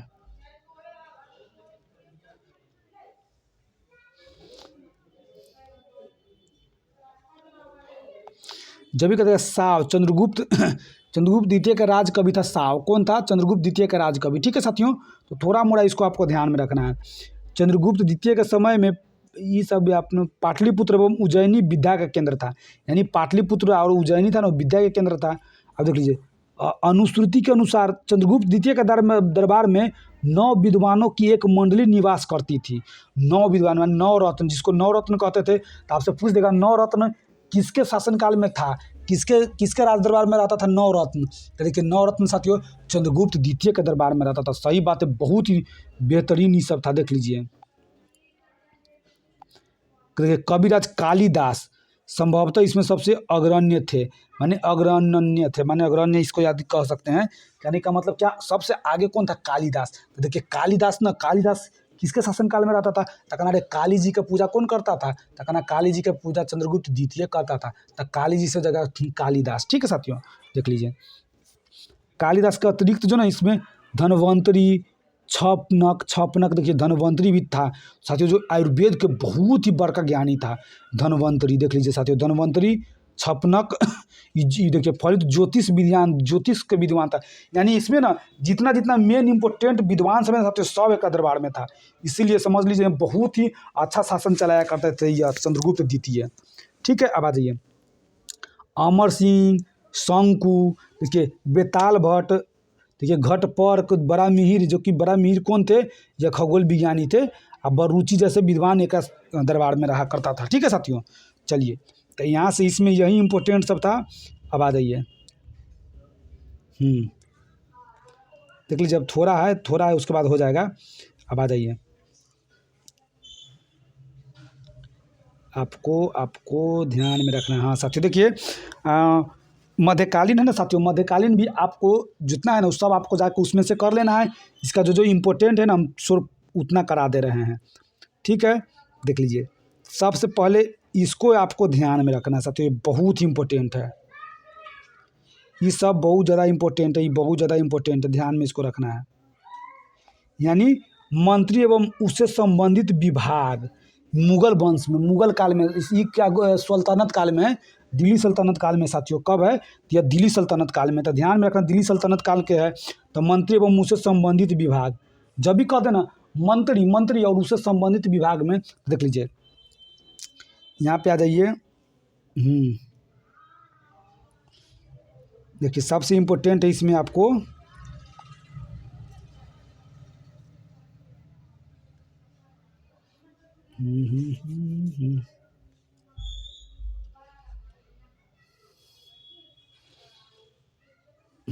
ये देखिए यहाँ से हम आपको करवा दे रहे हैं। यानी कहने का मतलब राजस्व विभाग का प्रमुख, जब भी कहते हैं राजस्व विभाग का प्रमुख, तो कहता है ना कि वो सल्तनत काल में, सल्तनत काल के बात है साथियों। हम दिल्ली सल्तनत है ना, दिल्ली सल्तनत का बात है। तो ध्यान में रखना है कि राजस्व विभाग के प्रमुख को क्या कहते थे, तो उसको ना वजीर यानी प्रधानमंत्री कहते थे। प्रधानमंत्री, वजीर यानी राजस्व विभाग का जो प्रमुख होता था ना, उसको कहते थे ना यार तुम बहुत बज रहा है, यानी तुम बहुत बोल रहा है, बहुत ना कहता कि राजस्व विभाग के प्रमुख को ना बहुत बोलना पड़ता था, बहुत बाजना पड़ता था। नहीं कहता है बड़ बजी छिए यहाँ, इस टाइप के मैथिली में नहीं कहता है। तो वही ध्यान में रखना है कि वो बहुत बजना पड़ता था। राजस्व विभाग में एकदम बोलना खूब पड़ता था। तो ध्यान में रखना राजस्व विभाग का प्रमुख वजीर हो जाएगा, वजीर। अब देखिए प्रांतों एवं अन्य विभागों से प्राप्त आय एवं व्यय का लेखा जोखा, आय एवं व्यय का लेखा जोखा कौन रखता था, माने आना और खर्च होना, माने आय या फिर खर्च हो गया, आय व्यय का लेखा जोखा कौन रखता था, तो मुशरीफ ए मुमालिक। देख लीजिए साथियों, तो कहना मुशरीफ यानी कहने का मतलब देखिए आय विभाग के लेखा जोखा आएगा, कितना खर्च हुआ, कितना आया, इस सब किसको बनाएंगे, जो शरीफ आदमी रहेगा उसी को ना, जो शरीफ रहेगा उसी को बनाएंगे। तो कहना है वो शरीफ रहेगा उसी को हम लोग मालिक बनाएंगे। तो यानी हो जाएगा मुशरीफ ए मुमालिक, ए मुमालिक। तो मुमालिक तो सब में लगभग जोड़ देता है। तो मुमालिक से आपको सिर्फ आपको ध्यान में रखना है मुशरीफ, शरीफ आदमी रहेगा उसी को आय व्यय के लिए रखेंगे।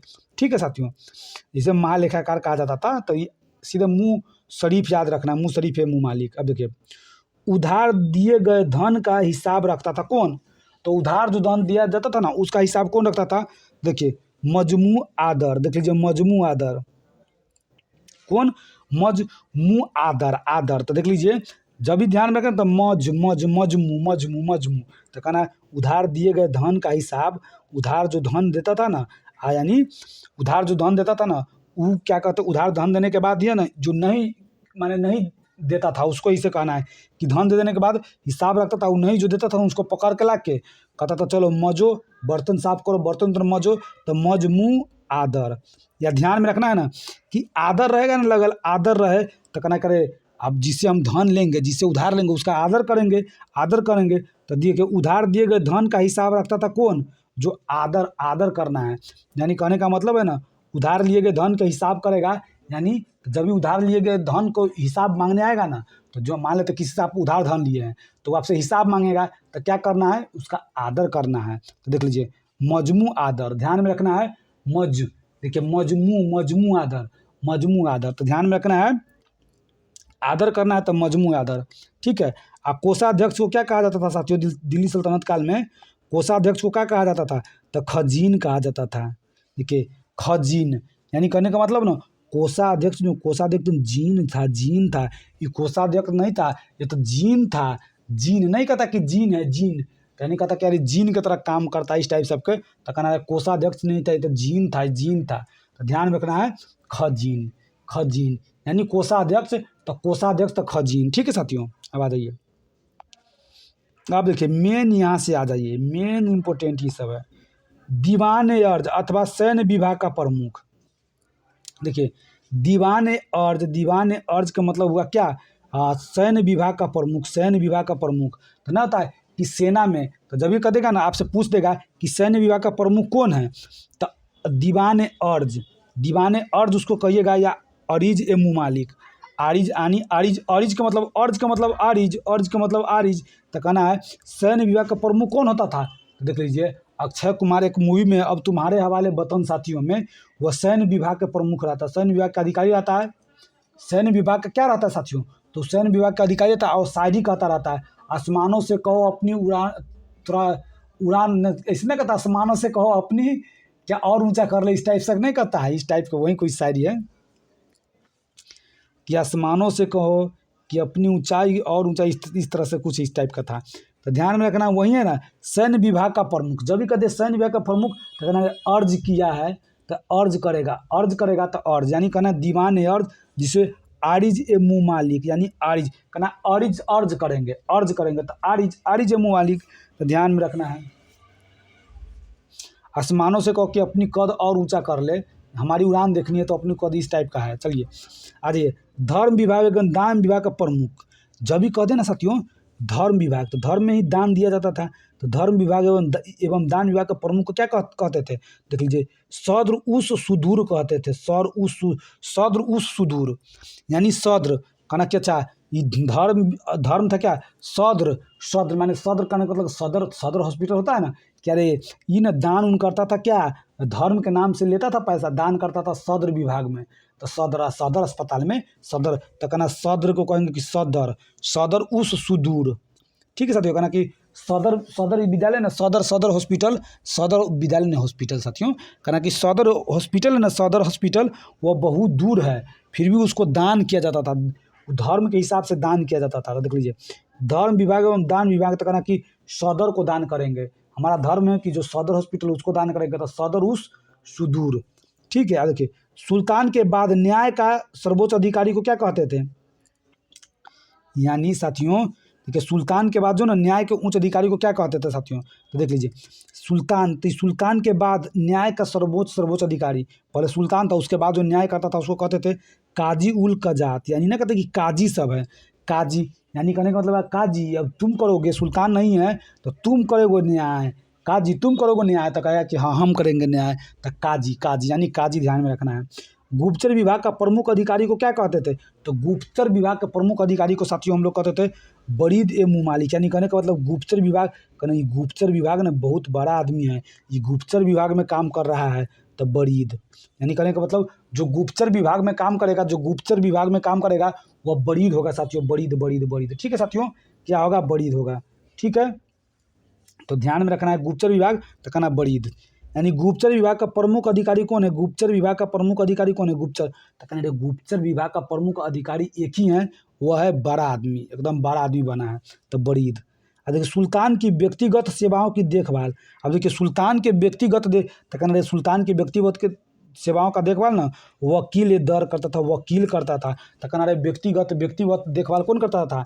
व्यक्तिगत रूप से। तो कहना वकील को रख लेता व्यक्तिगत रूप से देखभाल करने के लिए। ठीक है साथियों, अब आ जाइए, यह तीनों बहुत ज़्यादा इंपॉर्टेंट है, बहुत ज़्यादा।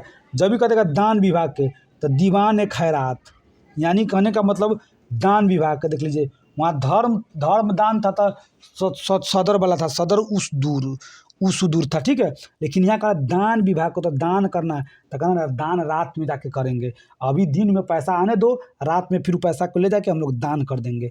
तो कह देगा वो दीवान खैरात, ठीक है साथियों, माने खैरात। तो कहना कि खैरात, या कहना कि दान वाला रुपया खैरात का रुपया खाते हो, दान ले वाला ले रुपया लेकर। तो यानी कहना कि ध्यान करना कि दीवान खैरात यानी दान विभाग के, तो कहना रहता है दान विभाग, यानी कहने का मतलब रात तक पैसा जमा होने दो, उसके बाद जाकर दान कर देंगे, तो खैरात।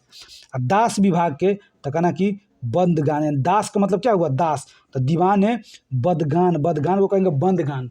माने दास को क्या करता था? दास प्रथा में क्या होता था साथियों कि पहले उसको बंद कर दिया जाता था। दास प्रथा में क्या होता था साथियों? दास प्रथा में होता था ना कि बंद कर दिया जाता था। तो दास का जब भी कहते दास का आता है ना बंदी बना लिया, तो बंदगान माने दीवान बंदगान। पेंशन विभाग के कह देगा कि यार पेंशन विभाग, तो दीवान इस्तिहाक, देख लीजिए, कहना पेंशन विभाग। तो कहना कि पेंशन मिलेगा, क्यों पेंशन इसको मिल रहा है? क्योंकि इतिहास पढ़ाता था। क्यों इसको पेंशन मिल रहा है? तो जब भी कहेगा इसको पेंशन क्यों मिल रहा है साथियों, तो कहना पेंशन इसलिए इसको मिल रहा है क्योंकि यह इतिहास पढ़ाता था। तो जब भी कहेगा दान विभाग, तो खैरात, दास विभाग तो बंदयान, यानी पेंशन विभाग। तो पेंशन, तो कहना पेंशन मिल रहा है क्यों? क्योंकि इतिहास पढ़ाता था, इतिहास। ठीक है साथियों, सुल्तान के व्यक्तिगत तो वकील, गुप्तचर विभाग का था बड़ा आदमी, सुल्तान के बाद न्याय का अधिकारी। तो जब भी कहते हैं सुल्तान के, तो कहना काजी करता था, काजी। ठीक है साथियों, अब देख लीजिए धर्म विभाग एवं दान, तो सदर, देखिए सदर उस सुदूर है। दीवान अर्ज, यानी सैन्य विभाग का अर्ज किया है। ठीक है, कोषाध्यक्ष, तो कहना कि जीन है जो कोषाध्यक्ष था। उधार दिए गए धन का हिसाब, तो यानी कहने का मतलब सदर, मजमू आदर ध्यान में रखना है। प्रांतों एवं अन्य विभाग से प्राप्त आय कर, यानी कहने का मतलब ये ना शरीफ आदमी के रखेंगे तो शरीफ है मुँह मालिक। राजस्व विभाग का प्रमुख को प्रधानमंत्री वजीर कहा जाता था। ठीक है साथियों, अब थोड़ा इसका इधर बच गया, देख लीजिए इधर,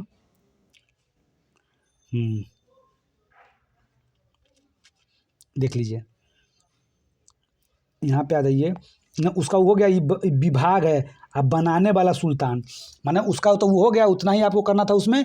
देखिए इसका है ना, अब कौन विभाग कौन सा सुल्तान बनाया था साथियों, ये सब बहुत ज़्यादा इंपॉर्टेंट हो जाता है, तो इसको आपको ध्यान में रखना है। जब भी कह देगा दीवान मुस्त खराज, जब भी कह देगा दीवान मुस्त खराज, तो कहना कि मुस्त खराज का मतलब क्या हुआ? क्या वित्त विभाग था ना दीवान मुस्त खराज। तो दीवान मुस्त खराज को क्या कहते थे? तो कहना मुस्त खराज, तो कहना वित्त विभाग को कहते थे मुस्त खराज। दीवान मुस्त खराज किसको कहते थे? मुस्त खराज, तो वित्त विभाग को। तो कहना है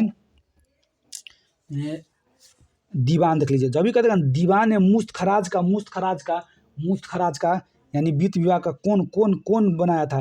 तो कहना है ना दीवान मुस्त खराज माने राज किया, खूब राज किया बढ़िया तरीका से। कौन? अलाउद्दीन खिलजी। बढ़िया तरीका से कौन राज किया? तो कहना बढ़िया तरीका से राज करने वाला व्यक्ति एक था, जो था बेहतरीन ढंग से ना एकदम मुस्तैद होकर, ना कहता कि मुस्त खराज, यानी मुस्तैद होकर राज कौन किया? तो कहना जिसका वित्त विभाग मजबूत रहेगा वो मुस्तैद होकर राज करेगा ही, यानी अलाउद्दीन खिलजी। जब भी कहेगा दीवान मुस्त खराज का मतलब ना एकदम मुस्तैद होकर काम करना, ना कहता कि मुस्तैद होकर काम किया था। कौन किया था मुस्तैद होकर काम? तो अलाउद्दीन खिलजी। और दीवान कोही, तो कोही का मतलब होता था कि क्या? क से कृषि। तो कहना कि अच्छा दीवान कोही माने कोही को हम लोग क्या कहेंगे? कृषि। कोही को हम लोग कहेंगे कृषि। तो कहना है कि दीवान कोही विभाग माने मुख्य कृषि विभाग को कौन किया था? तो मोहम्मद बिन तुगलक। देख लीजिए, यानी कहना कि तुगलक कौन? फिरोज शाह तुगलक नहीं साथियों, कहना है कि मोहम्मद बिन तुगलक माने मोहम्मद बिन, यानी कृषि किया जाएगा, किसी को भी दारा, तो कृषि से अन्न आएगा तो खाएंगे मुंह से ना। तो कहना रहे कृषि के लिए मुंह से खाना है, तो मोहम्मद बिन तुगलक के द्वारा माने दीवान कोही। ठीक है साथियों, कोही, दीवाने कोही, या कहना कि दीवाने कोढ़ी ना कहते हैं, कोढ़ी की तरह काहे काम कर रहा है, कृषि के लिए अच्छा तरह से काम करो। तो कोढ़ी को कोढ़ी कहेंगे कि कोढ़ी की तरह मत काम करो, अच्छा से काम करो। तो कोढ़ी तो कृषि विभाग कौन, मोहम्मद बिन तुगलक। ठीक है साथियों, अब आ जाइए दीवान ए अर्ज सैन्य विभाग के। देखिए साथियों, सैन्य विभाग का नाम दीवान ए अर्ज रखा था। दीवान ए अर्ज कौन, बलबन, यानी सैन्य सब बहुत एकदम बलशाली रहता है ना, सेना बलशाली रहता है ना, तो कहना कि वो दीवान ए अर्ज जो सैन्य विभाग था ना, उसको क्या है, बलबन के द्वारा किया गया। किसके द्वारा, बलबन के द्वारा। ठीक है। दीवान ए बंदगान, जब भी कह देगा दास दास दास विभाग था दीवान ए बंदगान, तो कौन किया था, तो कहना रे बंद किया था और दास से रोज पैसा ले रहा था, फी ले रहा था, तो फिरोज शाह, यानी बंद करके उसे रुपया लेता था। अब देखिए दीवान ए खैरात, यानी दान विभाग, खैरात, खैरात के दान लेता था कौन, फी, माने दान का मतलब क्या होता है, फी, फी माने पैसा, फिरोज। अब देखिए दीवान ए इश्तिहाक, जब भी कह देगा दीवान ए इश्तिहाक का मतलब पेंशन विभाग का स्थापना कौन किया था, तो कह पेंशन, यानी खाली पैसा से बात करेगा ना, जिसके नाम के आगे फी लगल रहा है, यानी दीवान ए इश्तिहाक, यानी कहने का मतलब पेंशन विभाग था। ठीक है, इसमें पैसा के काम था।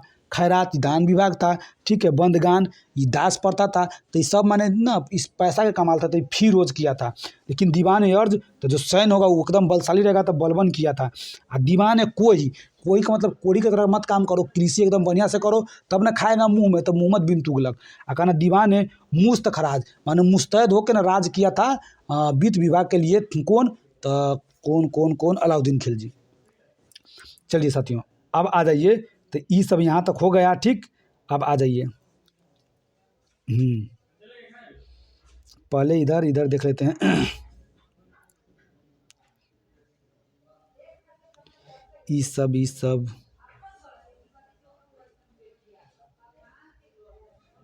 चलिए, ये सब है ना, ये तो यहाँ तक करवा दिए हैं। अब इसको हम लोग थोड़ा करवा देते। देखिए राजस्व देख लीजिए, यहाँ पे राजस्व कर व्यवस्था। साथियों, जब भी राजस्व कर व्यवस्था का बात हो ना साथियों, तो इसको थोड़ा आप लोग को बढ़िया से याद कर लेना। जब भी कह देगा मुसलमानों से लिया जाने वाला भूमि कर सॉरी, मुसलमानों से लिया जाने वाला, यानी मुसलमान से जो भूमि कर लिया जाता था साथियों, वो कौन था, तो जब भी कहते ना मुसलमानों से लिया जाने वाला भूमि कर क्या था, तो मुसलमानों से लिया जाने वाला भूमि कर जो था ना, वो था ऊस्र साथियों, ऊस्र।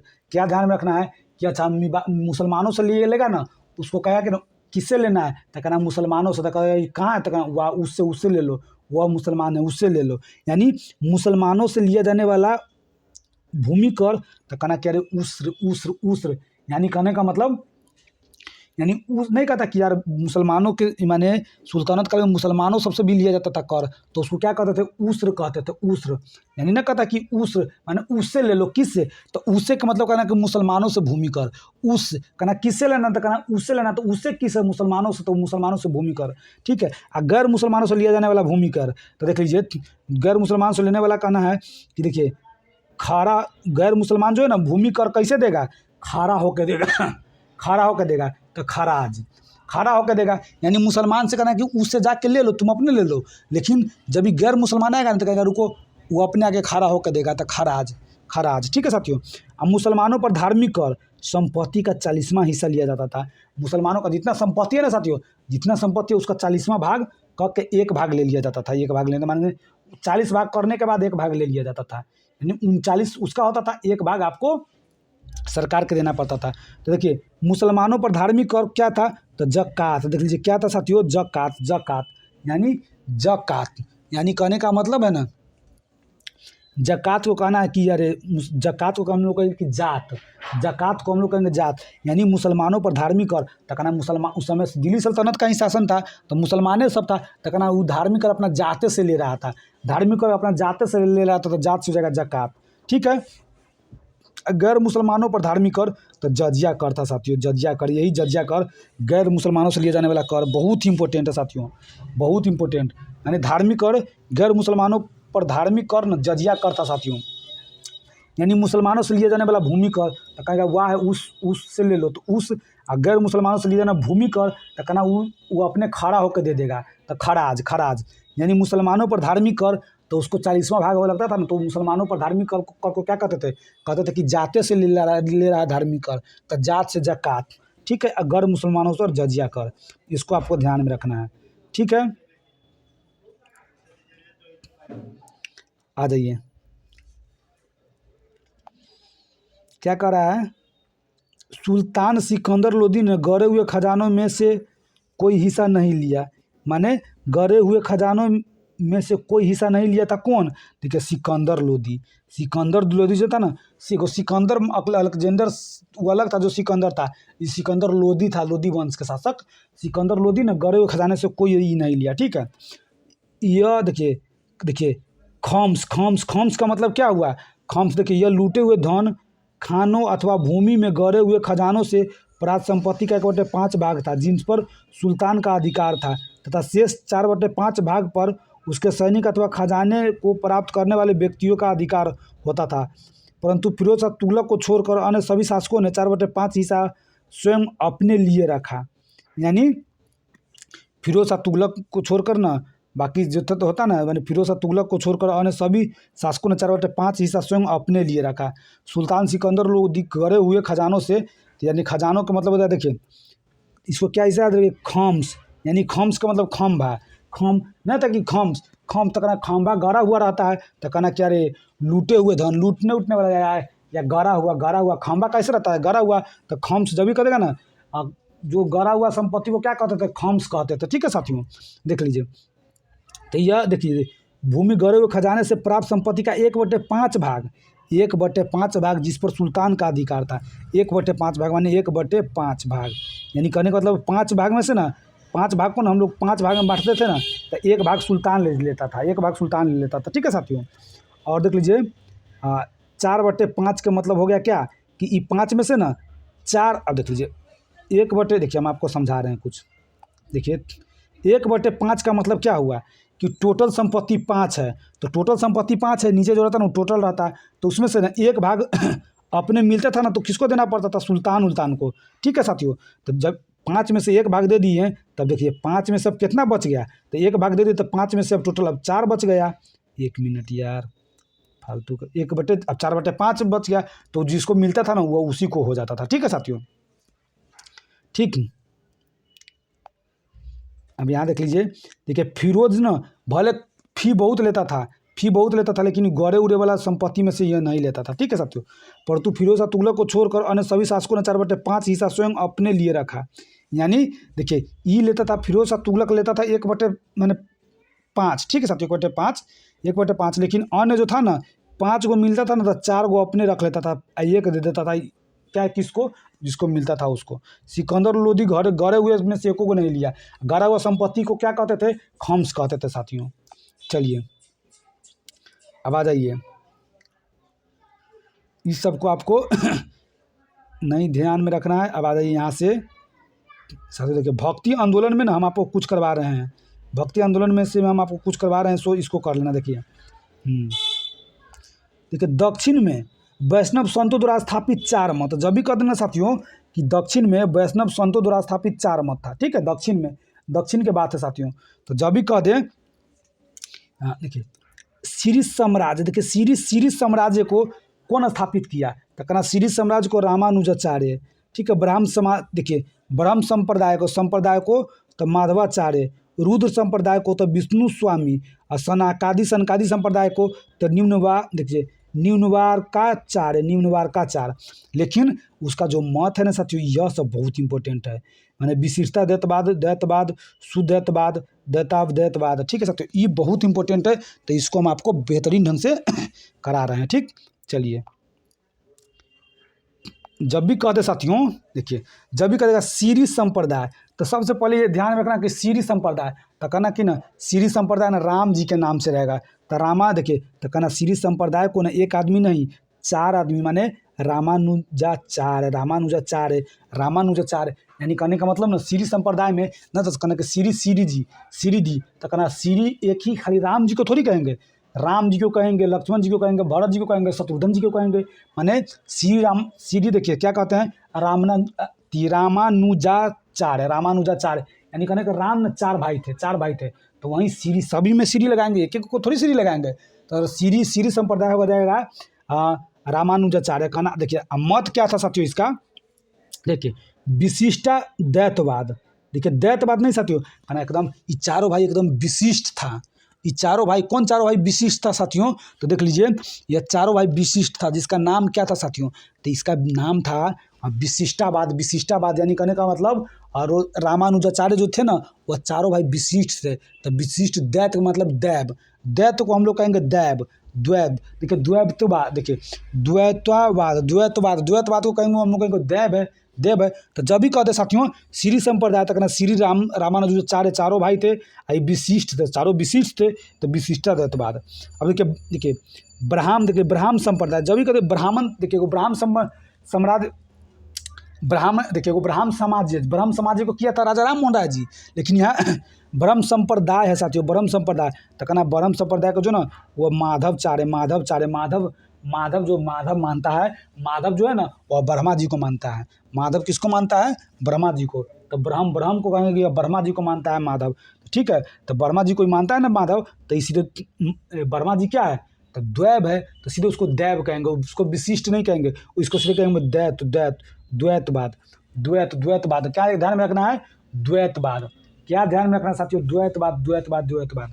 तो ध्यान में रखना है ब्रह्म संप्रदाय का क्या हो जाएगा? ब्रह्म संप्रदाय का हो जाएगा द्वैतवाद, ठीक है साथियों। यानी ब्रह्मा जी को कौन मानेगा? माधव मानेगा, और द्वैतवाद कहेंगे उसको। रुद्र संप्रदाय, जब भी करेगा रुद्र, तो कहना रे रुद्र रूप तो अपनाते थे कौन? शंकर जी, लेकिन पहली बार रुद्र रूप कौन अपनाया? पहली बार रुद्र रूप ने अपनाया विष्णु जी। तो ध्यान रखना है विष्णु स्वामी। तो कहना रे शुद्ध एकदम, विष्णु जी शुद्ध आदमी थे। तो ध्यान, शुद्ध दैतवाद। जब भी कहेगा विष्णु स्वामी, तो कहना रे विष्णु जी ने एकदम शुद्ध आदमी थे, विष्णु जी शुद्ध आदमी थे, ठीक है साथियों। अब देख लीजिए, अब सनकादि संप्रदाय, देखिए एगो ब्रह्मा जी हो गए हैं, रुद्र संप्रदाय में विष्णु जी हो गए हैं, ठीक है साथियों। और सनकादि संप्रदाय कहना रे एकदम सनकल आदमी की तरह कौन काम करते थे? तो कहना रे खूब गांजा उजा पीते थे कौन? शंकर जी, तो उसी को कहते थे सनकादि। तो कहना कि सनकादि माने निम्न, कहने का मतलब पहले ब्रह्मा जी, उसके बाद विष्णु जी, और सबसे निम्न माने छोटा थे। तीनों भाई में सबसे छोटा कौन थे? निम्न माने छोटा थे शंकर जी। तो कहना कि अच्छा निम्न हो जाएगा क्या? निम्न का, देखिए निम्बारकाचार्य। या ध्यान में रखना कि जो निम्न जो था ना, निम्न छोटा, वो सनक गया था, तो सनकादिचार्य। तो कहना कि यार सनक गया था, वो करता था खाली हमको दो बार द्वैता कहो, यानी देवता ना कहते कि देवता है, तो कहना दो बार देवता कहो, एक बार देवता कहेगा ना तो लड़ाई कर लेंगे, यानी वो सनक गया था, सनकी की तरह करता था। ध्यान में रखना कि अच्छा यह जो शंकर जी है ना, शंकर जी सनक एकदम सनकी की तरह करते थे, यानी निम्बारकाचार्य। तो क्या ध्यान में रखना है? द्वैतावाद कह रहा है कहने के लिए, जो सनक गए शंकर जी, कहना द्वैतावाद कह रहा है करने के लिए। यानी कहने का मतलब साथियों आपको क्या करना है कि देखिए सबसे पहले आपको दक्षिण में ना वैष्णव संतों द्वारा स्थापित 4 मत, तो देख लीजिए एक बार जल्दी इसको फिर करवा दे रहे हैं तुरंत। यानी श्री संप्रदाय, तो कहना श्री किसको लगाएंगे? राम जी को लगाएंगे। तो रामानुजाचार्य यानी तो कहना विशिष्ट थे, तो विशिष्ट द्वैतवाद द्वैतवाद, ठीक। अब देखिए ब्राह्म संप्रदाय, तो कहना ब्रह्मा जी को माधव मानता था, माधवाचार्य। तो कहना ब्रह्मा जी को माधव मानता था। तो देखिए ब्रह्मा जी क्या था? सिर्फ वो कह रहे थे कि हमको देव, मैंने समझदार थे, उसलिए बोलते थे देवतावाद कहो हमको, द्वैतावाद। तो द्वैतवाद उसको कहते थे, द्वैतवाद, ठीक है साहब, द्वैतवाद। अब रुद्र, जब भी करेगा ना रुद्र संप्रदाय, तो कहना रुद्र रूप कौन अपनाया था? तो कहना रुद्र रूप शंकर जी अपनाते थे, लेकिन एक बार विष्णु जी भी अपना लिए। तो विष्णु तो क्या होगा? विष्णु स्वामी। तो कहना अरे विष्णु जी, तो कहना कि शुद्ध आदमी थे, तो शुद्ध द्वैतावाद। विष्णु जी शुद्ध आदमी थे, तो शुद्ध द्वैतावाद, द्वैतवाद, शुद्ध द्वैतवाद, ठीक है साथियों। अब सनकादि संप्रदाय, जब भी कहते साथियों सनकादि संप्रदाय, तो सनकादि संप्रदाय के क्या हो जाएगा? तो कहना रे सनका एकदम सनक की तरह करते थे कौन? निम्न, छोटा भाई थे ना वही। तो देखिए निम्बारकाचार्य, इस तरह से हमको याद रखना है, ठीक है। निम्बारकाचार्य। तो क्या ध्यान में रखना है कि यह कौन है? तो इसको कह देंगे ना, इस एकदम सनक की तरह कर रहे थे, निम्बारकाचार्य। तो द्वैता 2 बार कहना है, द्वैतवाद, ठीक साथियों। तो देखिए साथियों इस तरह से आपको इसको कर लेना है, ठीक है। देखिए इसमें हम इतना जो इम्पोर्टेंट था उसको हम एग्जाम्पल से एकदम बढ़िया से कंसेप्ट से आपको याद भी करा दिए हैं, ठीक है। अब जो बच गया है उसको आपको साथियों किस चीज़ में कर लेना है? बिहार ऑल एग्जाम से जरूर कर लेना। हम बहुत बार कह दिए हैं, आप सिर्फ इसको पढ़ के जाइएगा तो फिर थोड़ा मोड़ा दिक्कत होगा। इसको और उसको दोनों को मिला के पढ़ के जाइएगा ना, जो हम प्राचीन मध्यकालीन करवा दिए हैं, इसको मिला के पढ़ के जाइएगा तो कोई भी दिक्कत नहीं होगा, ठीक है साथियों। चलिए अब आ जाइए, अब इतना तकले हम आपको करवा दिए, ठीक है। तो चलिए ये जो इम्पोर्टेंट था ना इसको हम बढ़िया से आपको करवा दिए। थोड़ा ये लंबा क्लास हो गया, मैराथन टाइप का क्लास हो गया, ठीक है साथियों। और आप लोग इस सबको ना रिवीजन करते रहिएगा। देखिए जितना हम करा रहे हैं ना उसको सिर्फ रिवीजन करते रहिए, और जो करेंट अफेयर हम करवा रहे हैं साथियों उस सबको आपको बढ़िया से रिवीजन कर लीजिए, कोई भी दिक्कत नहीं होगा, ठीक है साथियों। चलिए तो फिर मिलते हैं अगले वीडियो में। जय हिंद साथियों।